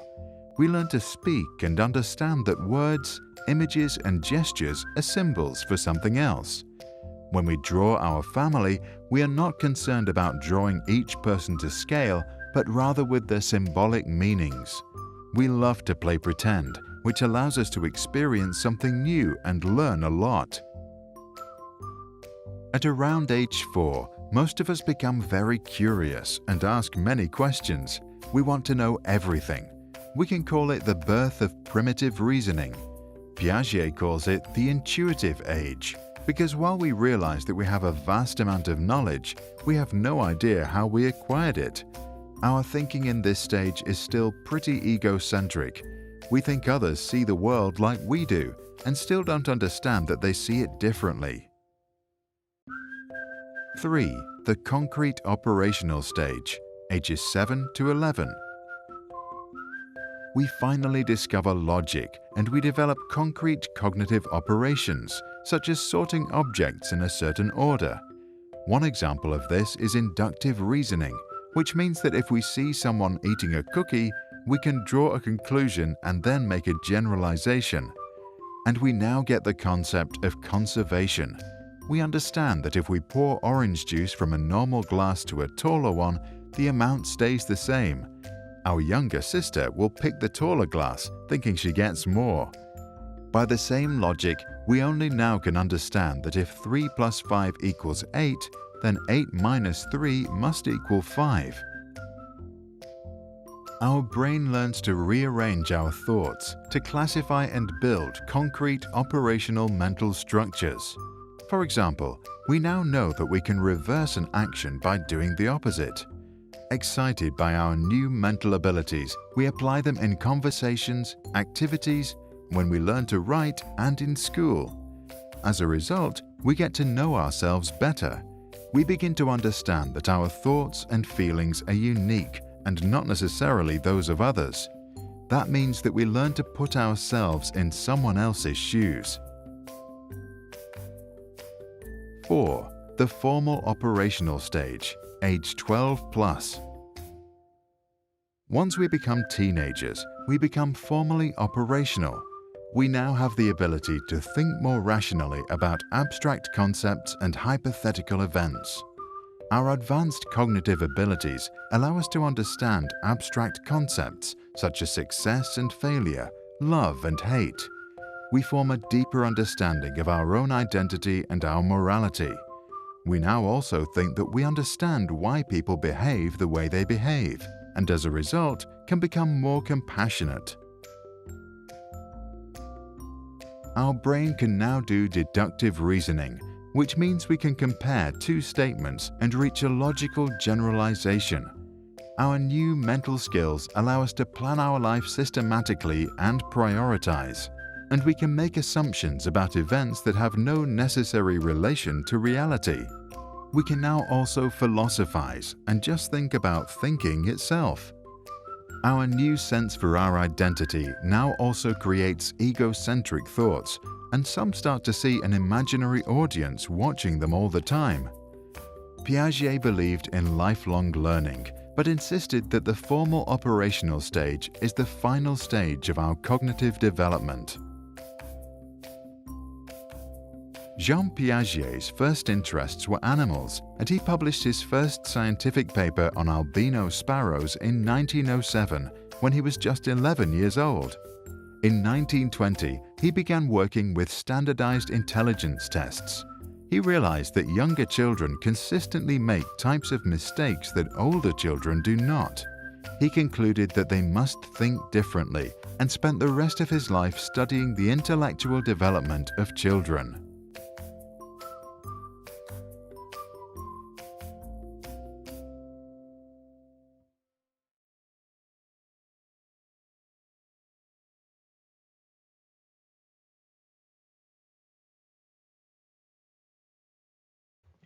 Yeah, and this is the interesting thing about it is that I shouldn't use my back scratcher while I'm doing a video.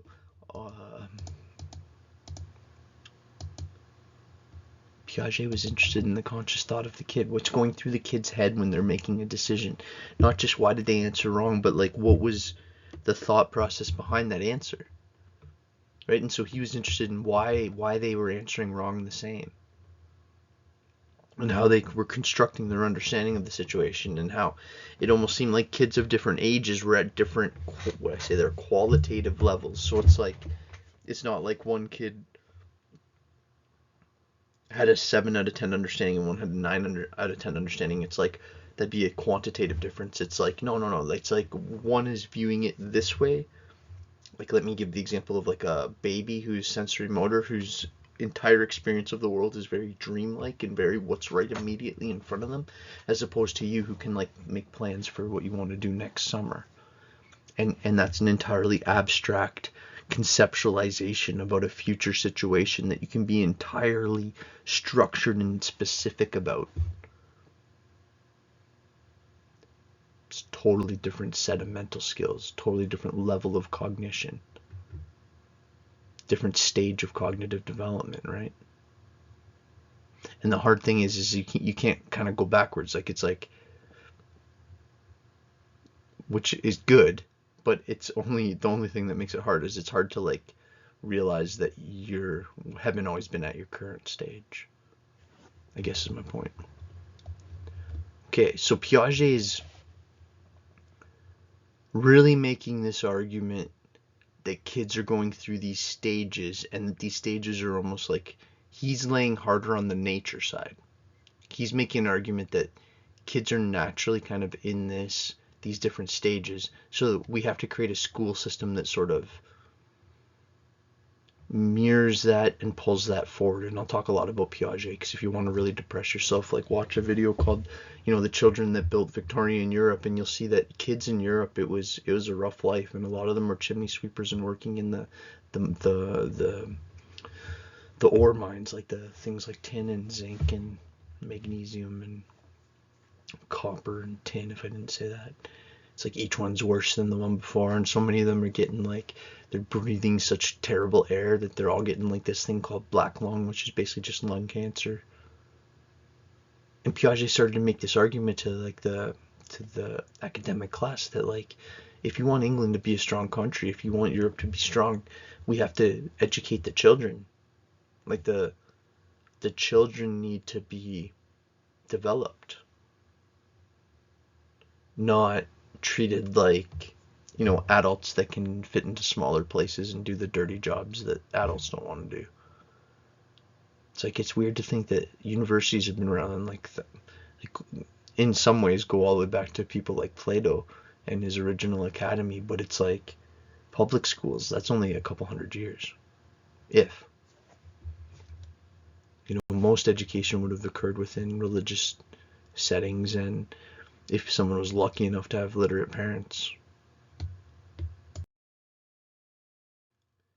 So I have a video in a sec here coming up on Vygotsky, because Vygotsky's basically making the nurture argument. So he's saying that it's actually two people that are very similar can have incredibly different experiences because learning environment matters. And his point here of proximal development, so he's saying you have a certain zone that you can grow, and the amount you can grow it depends on if you're by yourself or you're with help. So let's say I really like basketball. It's if I train outside every day for 3 hours for the next 3 years, and let's say I can go back in time 30 years, it's I'll be an awesome player. But if I had, the coach of the Toronto Raptors working with me for those 3 hours every single day, I'd be much better. So it's almost okay, so you could take how good I could be by myself, and then how good I could be with really good coaching, and you'd see that those are two different scores. And so then the distance between those is your zone of development. That's what, if you're a coach or a teacher or any kind of trainer, you're trying to aim at with your client or your student or your kid on your team. Or kid you're trying to teach to read. You're trying to figure out where they're at, what their top performance level is by themselves, what they could do with help, and then you're trying to mirror and kind of present to them and role model basically how to get higher. So I'm going to give you some words for it on the next slide, but this is just kind of a way to see the idea that there's kind of two levels of what you can do. There's what you could do totally by yourself, and then there's what you could do with a good coach. That's true for you too. That's it's like saying to you, there's two levels of thesis you could write. You could write, a thesis with a thesis advisor that doesn't really care and is not very involved, or with one that is super involved and really cares about your project and helps you a lot. And how that's going to turn out is going to be significantly different. The quality of a coach matters, is basically what I'm saying, or a teacher or a parent or a reading buddy or whatever. Reading buddies are the most common that I can think of, at least to my childhood, example of Vygotsky's idea. Immanuel Vygotsky's a totally different guy. Also interesting, but more in the area of ancient history. Okay, so Vygotsky's idea is that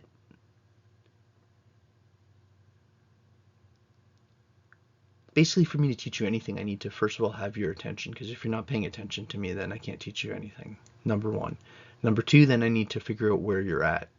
And if I can, let's just take writing for an example. I need to do some kind of series of assessments with you to figure out how good of a writer you are. Then I need to kind of run you through a couple exercises in terms of writing exercises, to see what your writing looks like, and with help what kind of levels you could get at. And then what I'm going to start to do is build a sequenced training regime. Another example would be, think of a kid playing hockey. It's you see how good they are, and then you help them learn the next skill, and then you help them learn the next skill, and then you help them learn the next skill, and you're constantly leading them to a higher level of development.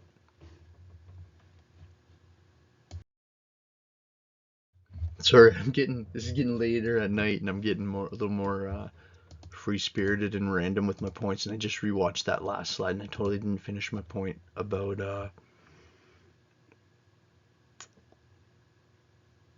reading buddies. That what I wanted to say about that was that there's a reason why when you're in grade 1 or grade 2, let's say, your reading buddy's not a grade 8 and it's not a university student, because the difference in skill is too big. It's not going to be helpful. It's like the best reading buddy for a grade 2 is probably a grade 4. Somebody that reads in a similar way as them but better, because that's actually reading like a grade 4 is the next big jump for a grade 2. It's not reading like a university student. So if you're trying to get it to read like a university student, this is what Vygotsky said, and this is kind of like the Csikszentmihalyi flow model that you've probably heard of, where it's like the risk with performance is asking too much and making people anxious, or asking too little and making people bored. That's the same as like a class like this, right? If I was going so slow and I was like, this is a brain, and this is a body, and I was being so basic, you guys would all have already turned it off. And if I'm being like so crazy advanced, it's like people would be like sweating. It's like if I'm like expecting you to remember all these like detailed graphs and stuff like that. So there's a Csikszentmihalyi calls this like the flow state, where you're at the right mix of demand and ability.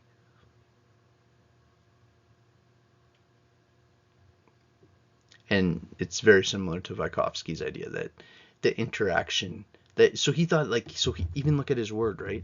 So his word is social cultural, that your social world, your cultural world, your development is, it's just his way of saying nurture. It's a nurture thing, that like the way that you talk, the way that you use your memory, the way that you understand things like math and interaction patterns and everything, developed in a social situation.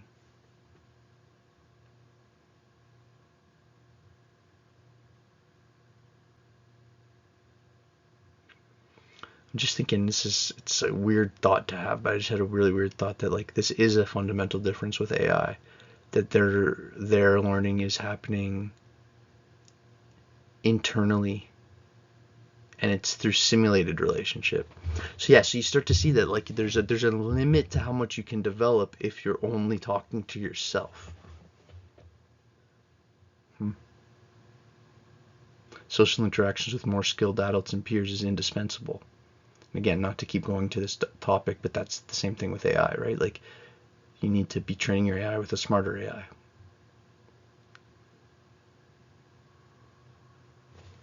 Okay, I'll control myself. I won't keep talking about AI, don't worry. Vygotsky's theory of social development argues that community and language play a central part in learning, while Jean Piaget concluded that children's cognitive development happens in stages. Vygotsky rejected his ideas and believed that children develop independently of specific stages as the result of social interactions. Vygotsky claimed that we are born with 4 elementary mental functions: attention, sensation, perception, and memory. It is our social and cultural environment that allows us to use these elementary skills to develop and finally gain higher mental functions. This development ideally happens in the zone of proximal development. First, there is what we can do on our own. Then, there is the zone of proximal development, which represents what we can do with the help of an adult, a friend, technology, or what Vygotsky called the more knowledgeable other. Last, there is what's beyond our reach. To illustrate this, let us think of twins who were raised in a community in which boys are expected to learn and succeed, while girls are only expected to be pretty. At the age of 10 months, both have the ability to crawl and are in the zone of proximal development for learning how to stand on their feet. The more knowledgeable other, in this case the father, provides the boy with opportunities to practice in a playroom that he has equipped with scaffolding and other objects.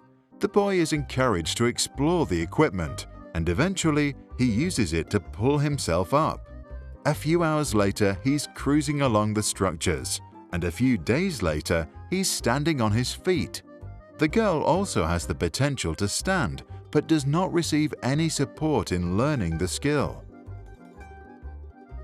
When we compare the two, we see that while the girl is still trying to get up, the boy has moved into a new zone. He knows how to balance while standing and now has the potential to learn how to walk. Both will eventually learn how to walk, but according to Vygotsky, the boy will be more skilled. The same principles apply to all learning and the development of higher cognitive functions, and only those learning with the assistance of a capable mentor can reach the full potential of their ability. Vygotsky therefore believed that inside the zone of proximal development, learning can precede development, which means that a child is able to learn skills that go beyond their natural maturity.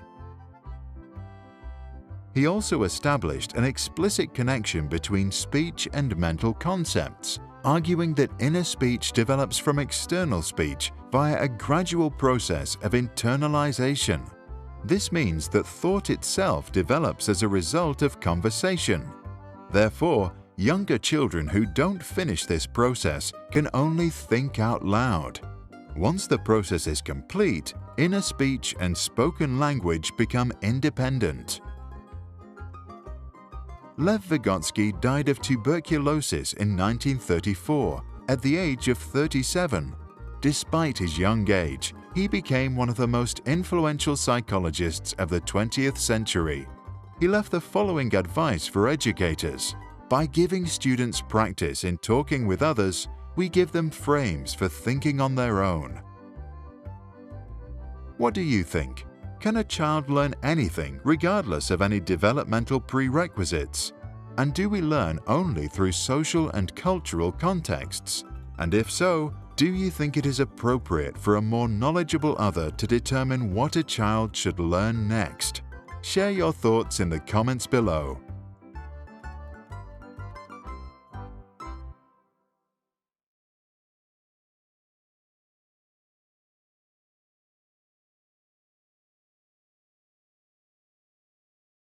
If you like this video and the way we explain the subject, subscribe to our channel. We try to explain complex subjects in simple language and cartoons to support students all around the world in their learning.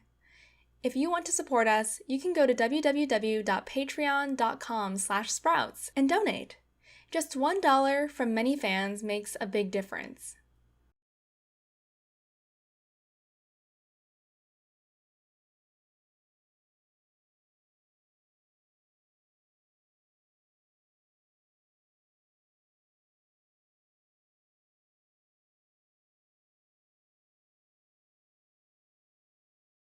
So another major kind of subfield.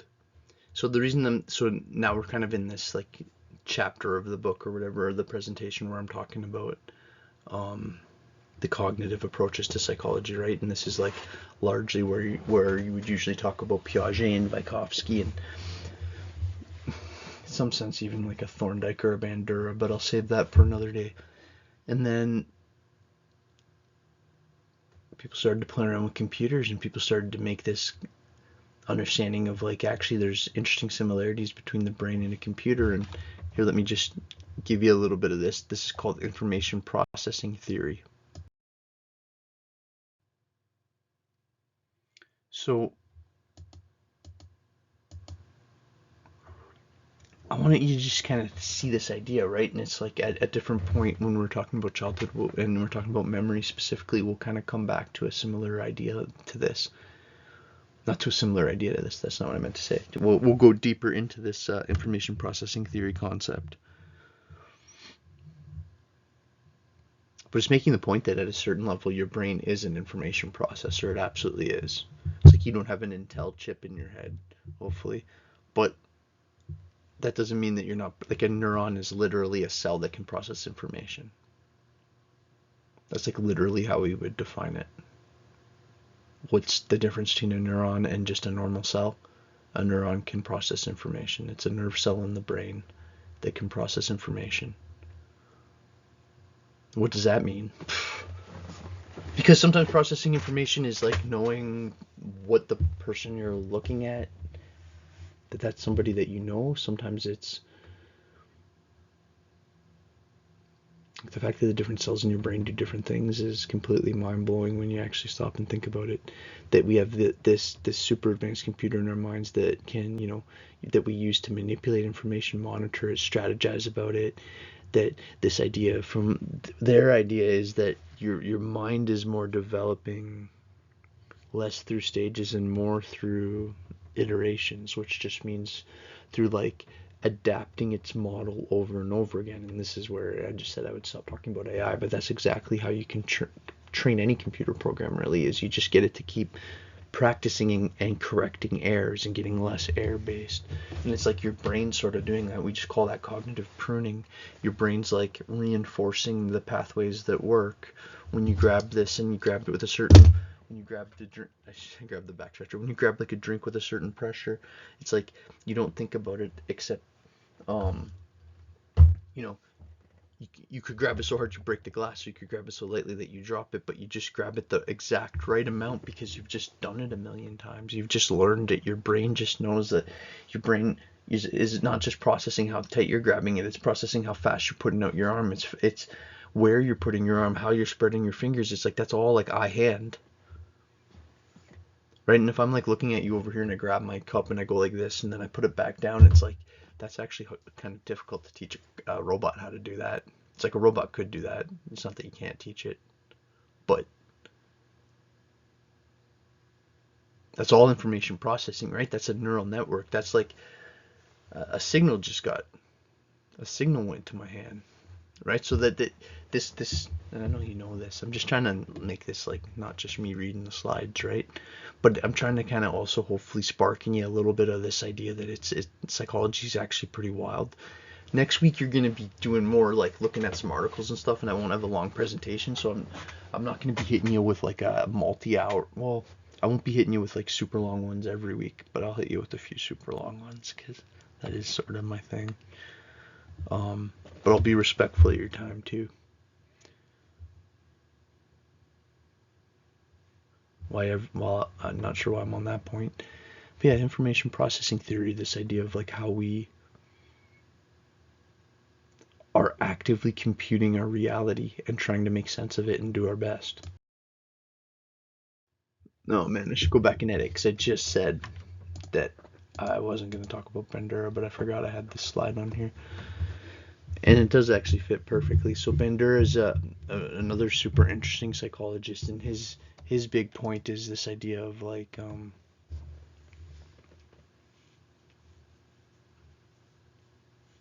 I guess I don't even have the word written on the screen, but you could, if you wanted, it's called reciprocal back and forth determinism. And it's basically just this idea that like, so reciprocal back and forth determinism. And it just means that it's why those arrows aren't like person to behavior in just one way, why it's both ways. That what Bandura, one of his big insights were, and he's the guy that had the Bobo doll experiment that you've probably seen, where like he had people hit the doll and then kids would watch the people do it, and then the kids that watched people be violent towards the Bobo doll were more likely to be violent themselves. And it was when TVs were kind of coming into the household, and it was kind of this idea of like, does being exposed to violent stuff make you more violent? And he thought that you had to almost view that the behavior of a person as a third thing, that there's who you are and how you're thinking about stuff. So it's like there's me in the situation. So I walk into the room and the room's really charged and there's something negative happening, and I can tell right away, and I can tell there's tension in the air. There's like me in that situation. So that environment has that tension. I walk in and I notice it, and I'm like thinking about it almost, and then that affects my behavior. It's not just what I'm thinking about. It's not just the environment. And then how I behave affects how I'm thinking, and how I behave starts to affect how the other people in the room approach me, and then that affects how I make sense of it, and then that affects how I behave. And that, so you see how this is, I'm trying to like kind of get a bit panicky in my language to just show you how this is a dynamic. And when I'm doing this all crazy, that just means that it's like back and forth and back and forth, and this influencing this, and this influencing this, and it's the very word dynamic means it's like not a straightforward, or that's not necessarily what dynamic means, but that it's a complex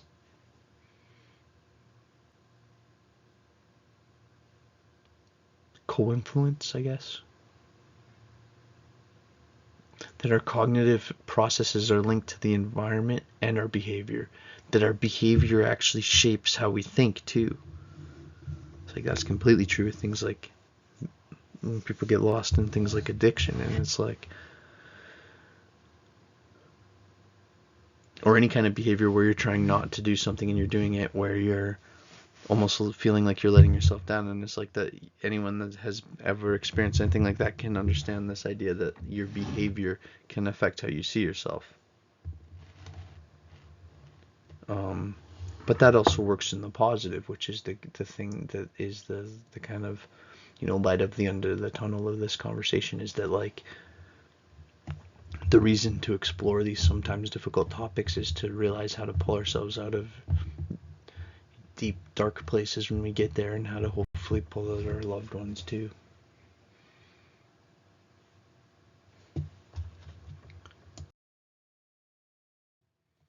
So in terms of logical theory, so this next one, right, is like,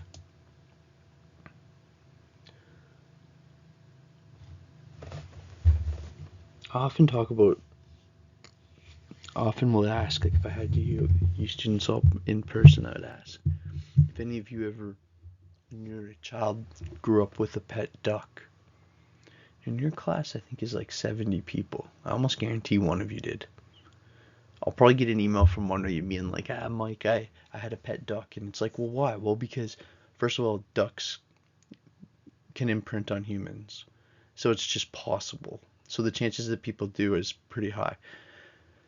What's that mean? It means when a duck's born, a duck can it's going to basically attach the label of mom to whatever the first thing it sees move. And they've done experiments where they can make a duck think that a bunny's its mom, that a cat's its mom, that, a remote control car or a balloon is its mom.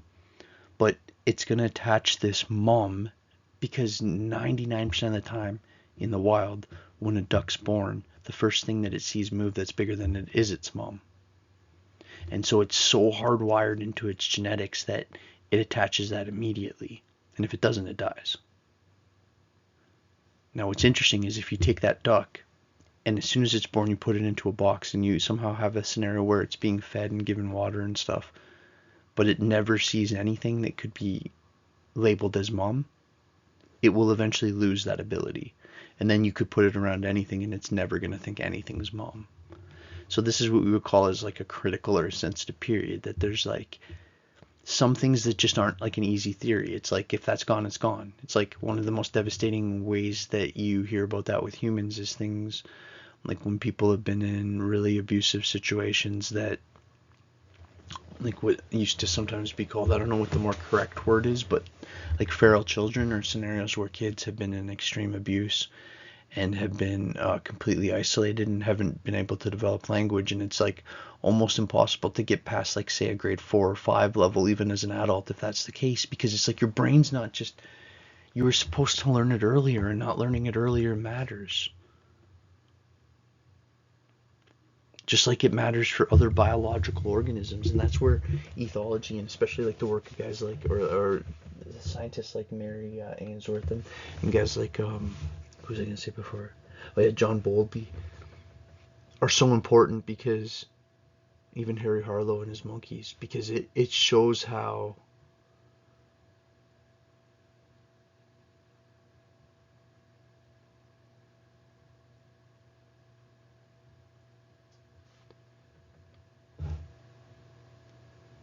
I don't know, this is going to sound corny, but it shows like our deep connection to the planet, really. It shows that like mammals, it's like if your boss screams at you and you feel completely overwhelmed and stressed out, your body's feeling a very similar feeling to like a cornered zebra by a lion. It's like you're both having extreme cortisol reactions in your blood.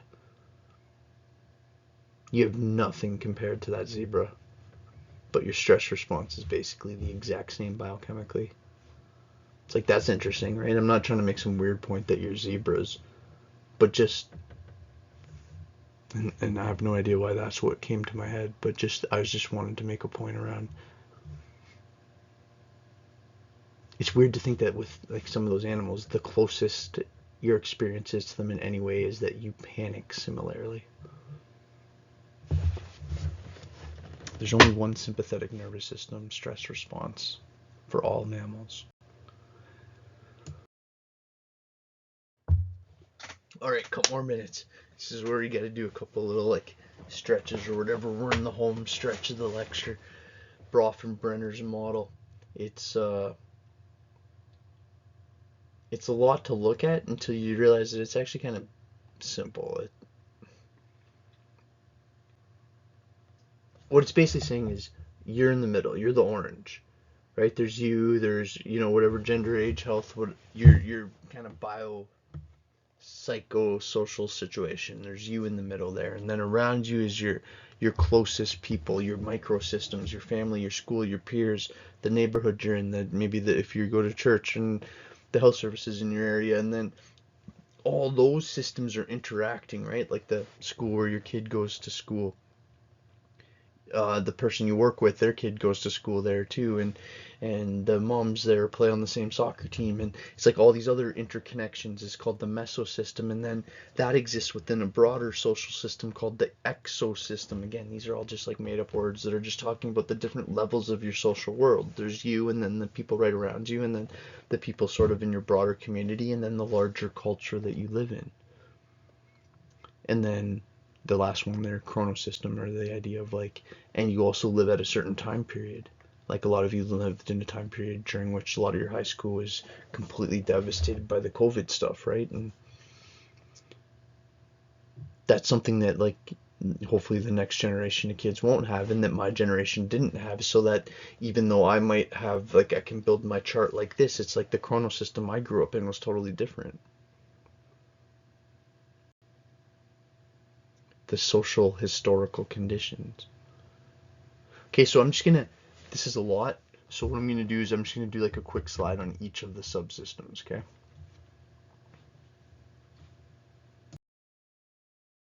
Okay, so the first one here, the microsystem. So this is looking at the, the most, where the individual lives and their genetic makeup, right? So this is everything from like who you actually are. So you're seeing like within that microsystem, you're sort of in the middle there, the orange. And then like your family, your most immediate people, the most direct interactions with the people in your life. The individual is more of the recipient of experiences, but also constructs the settings.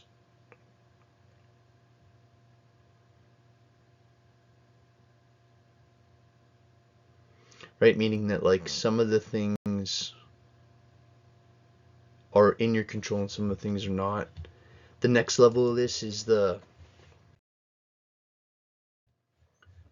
mesosystem, and it's like the relation between the microsystems, right? That like some of the kids from school are also on the soccer team, and the moms hang out, and they all go to the same church, and blah blah blah. That's all like mesosystem stuff. Right, and the example here is a more negative one, that like one mesosystem thing could be like, well, the negative stuff at home actually creates problems creating relationships at school. So that's an example of where like the relationships at home are actually affecting the relationships at school.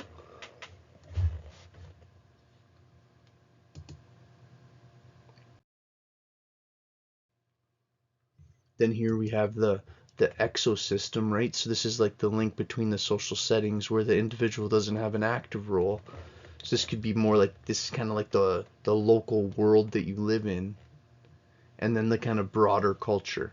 So what Bronfenbrenner is really trying to say is sort of just that like one of the reasons why people's life experience is so drastically different is because we have so many different individual contextual variables that are pushing us and stressing us differently.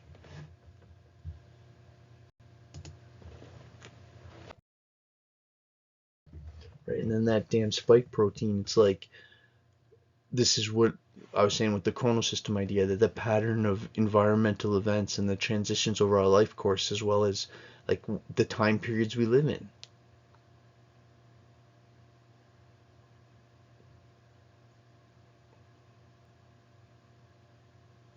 All right, let's wrap this up. Good job so far. We got just a few more things to cover here. So I'll just touch on Maslow quick, because I know that he's almost for sure someone you've heard about.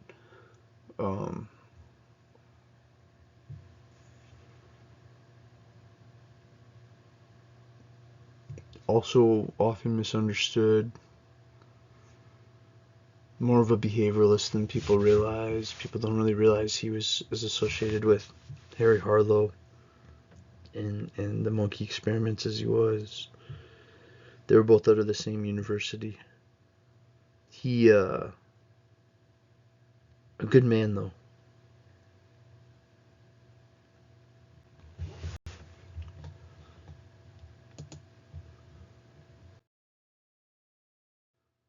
Maslow taught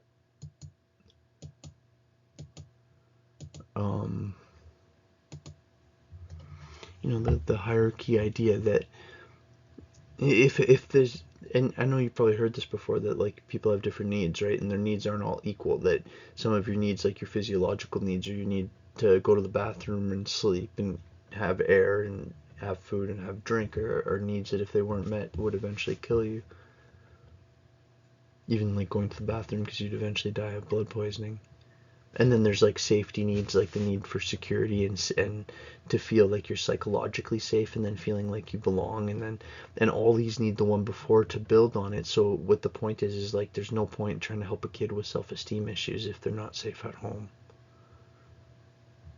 That there's progression, towards those higher levels is if the lower needs are satisfied, and regression if the lower needs are not met. Like those two arrows on the far right of the screen. And it's interesting because on the slide I say that these are both Rogers and Maslow, as I present there, as like reactions to psychoanalytical approaches, and they very much were, I guess. They both respected Freud, but they were both trying to look at this idea of like, and see, I don't know, I guess it was a reaction to, I put behavioralist and psychoanalytic. Okay, yeah. It was more of a reaction to the behavioralists, right? That like you can't just like Skinner with your pigeons and Maslow with your dogs, or Pavlov with your dogs. It's like, and Thorndike with your cats, and Harlow with your monkeys. It's like human beings aren't any of those things. We're human. And there's something uniquely human about us, like humanistic, right? Humanism. You can see where that language comes from. And both Maslow and Rogers, like Maslow called it self-actualization, and Rogers called it becoming fully functioning. But it's like, can you actually become your best version of yourself? Can you actually become it? Like the actualization. And then fully functioning means like, can you be if you were the best working version, functioning version of yourself, what would it be? Fully functioning. So you can see how there's like a parallel complementary nature of those two ideas. Almost there, my friends. 2 more slides, and then I just have a final interesting, hopefully, video for you. So another interesting person here. So this is Martin Seligman, spelled Seilgman, I think. Sorry, it's weird because I know the camera's here, but I have 2 screens and it's on the big screen here, so sometimes I'm looking at the wrong thing.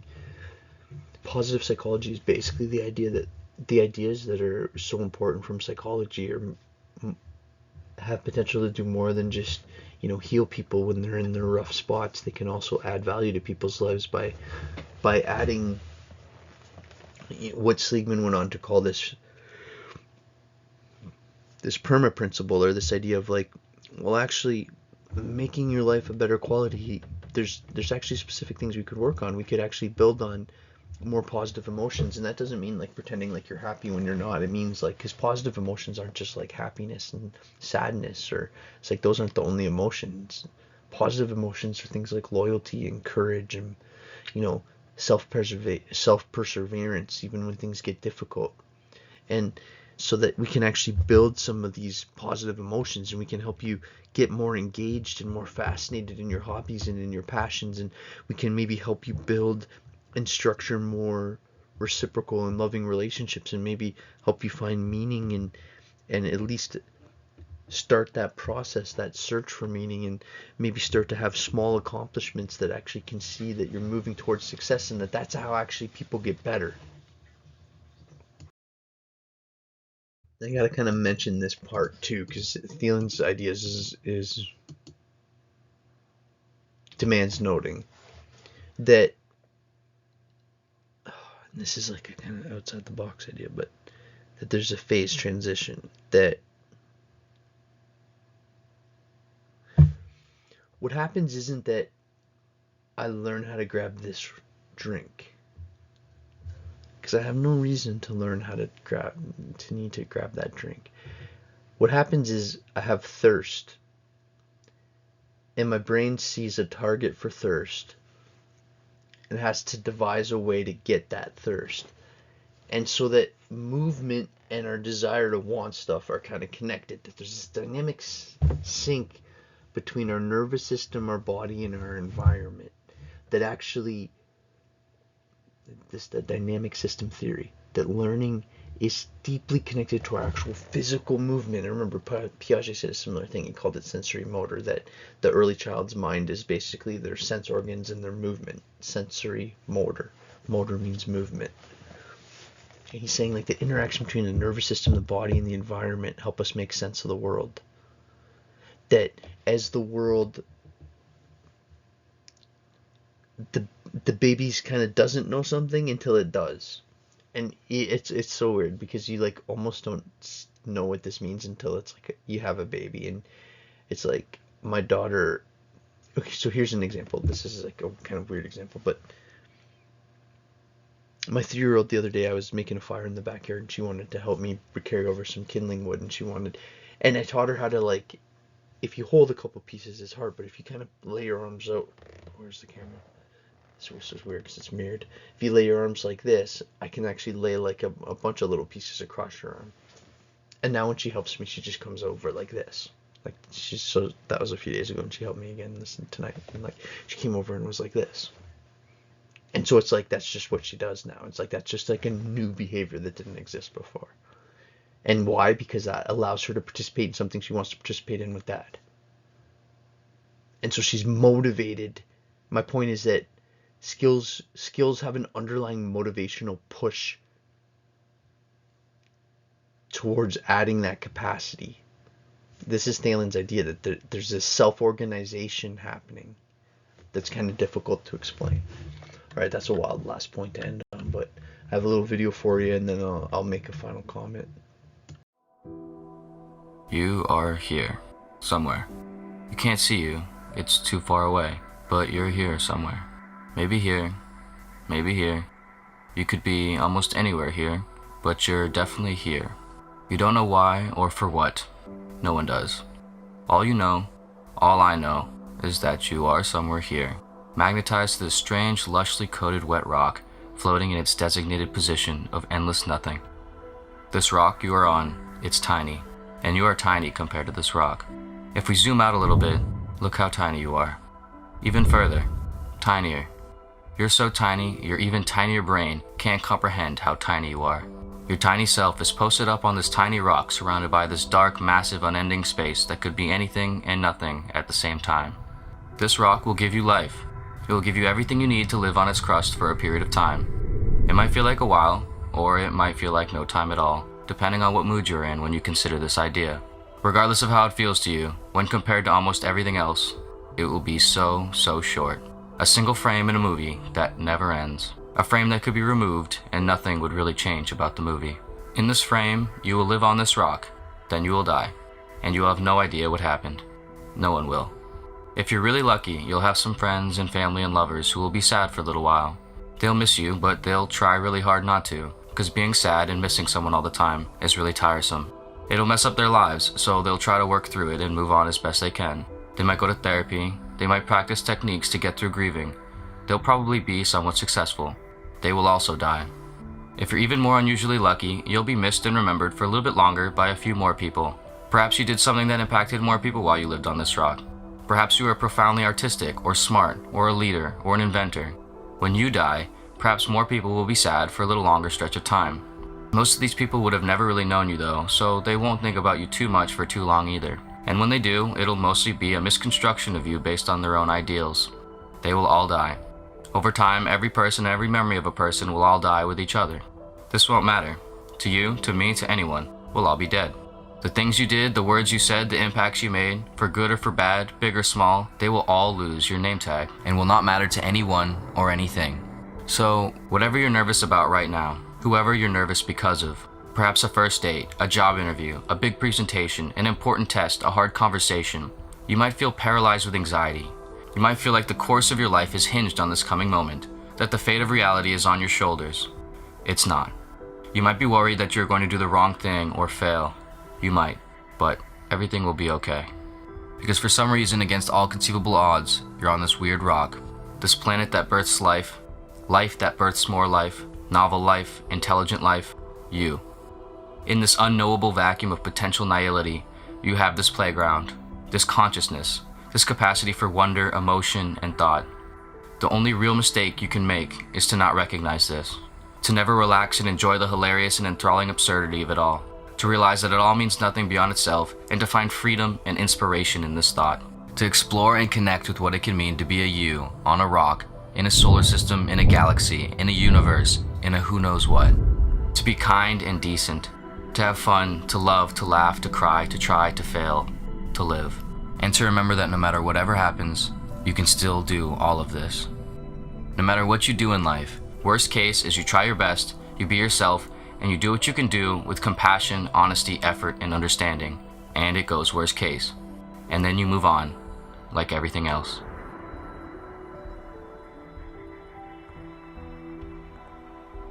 Thank you for watching. If you found enjoyment and value in this video, please give it a thumbs up, share your thoughts in the comments below, and if you are not already, be sure to subscribe to our channel. We are constantly coming out with new videos to help you experience life with clarity and wonder.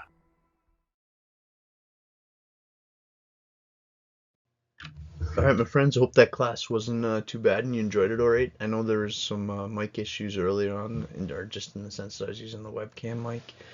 I'll fix that for next time too, but hopefully that was okay, and I'll have all the course information up in the next few days and everything rocking, and see you soon. Cheers.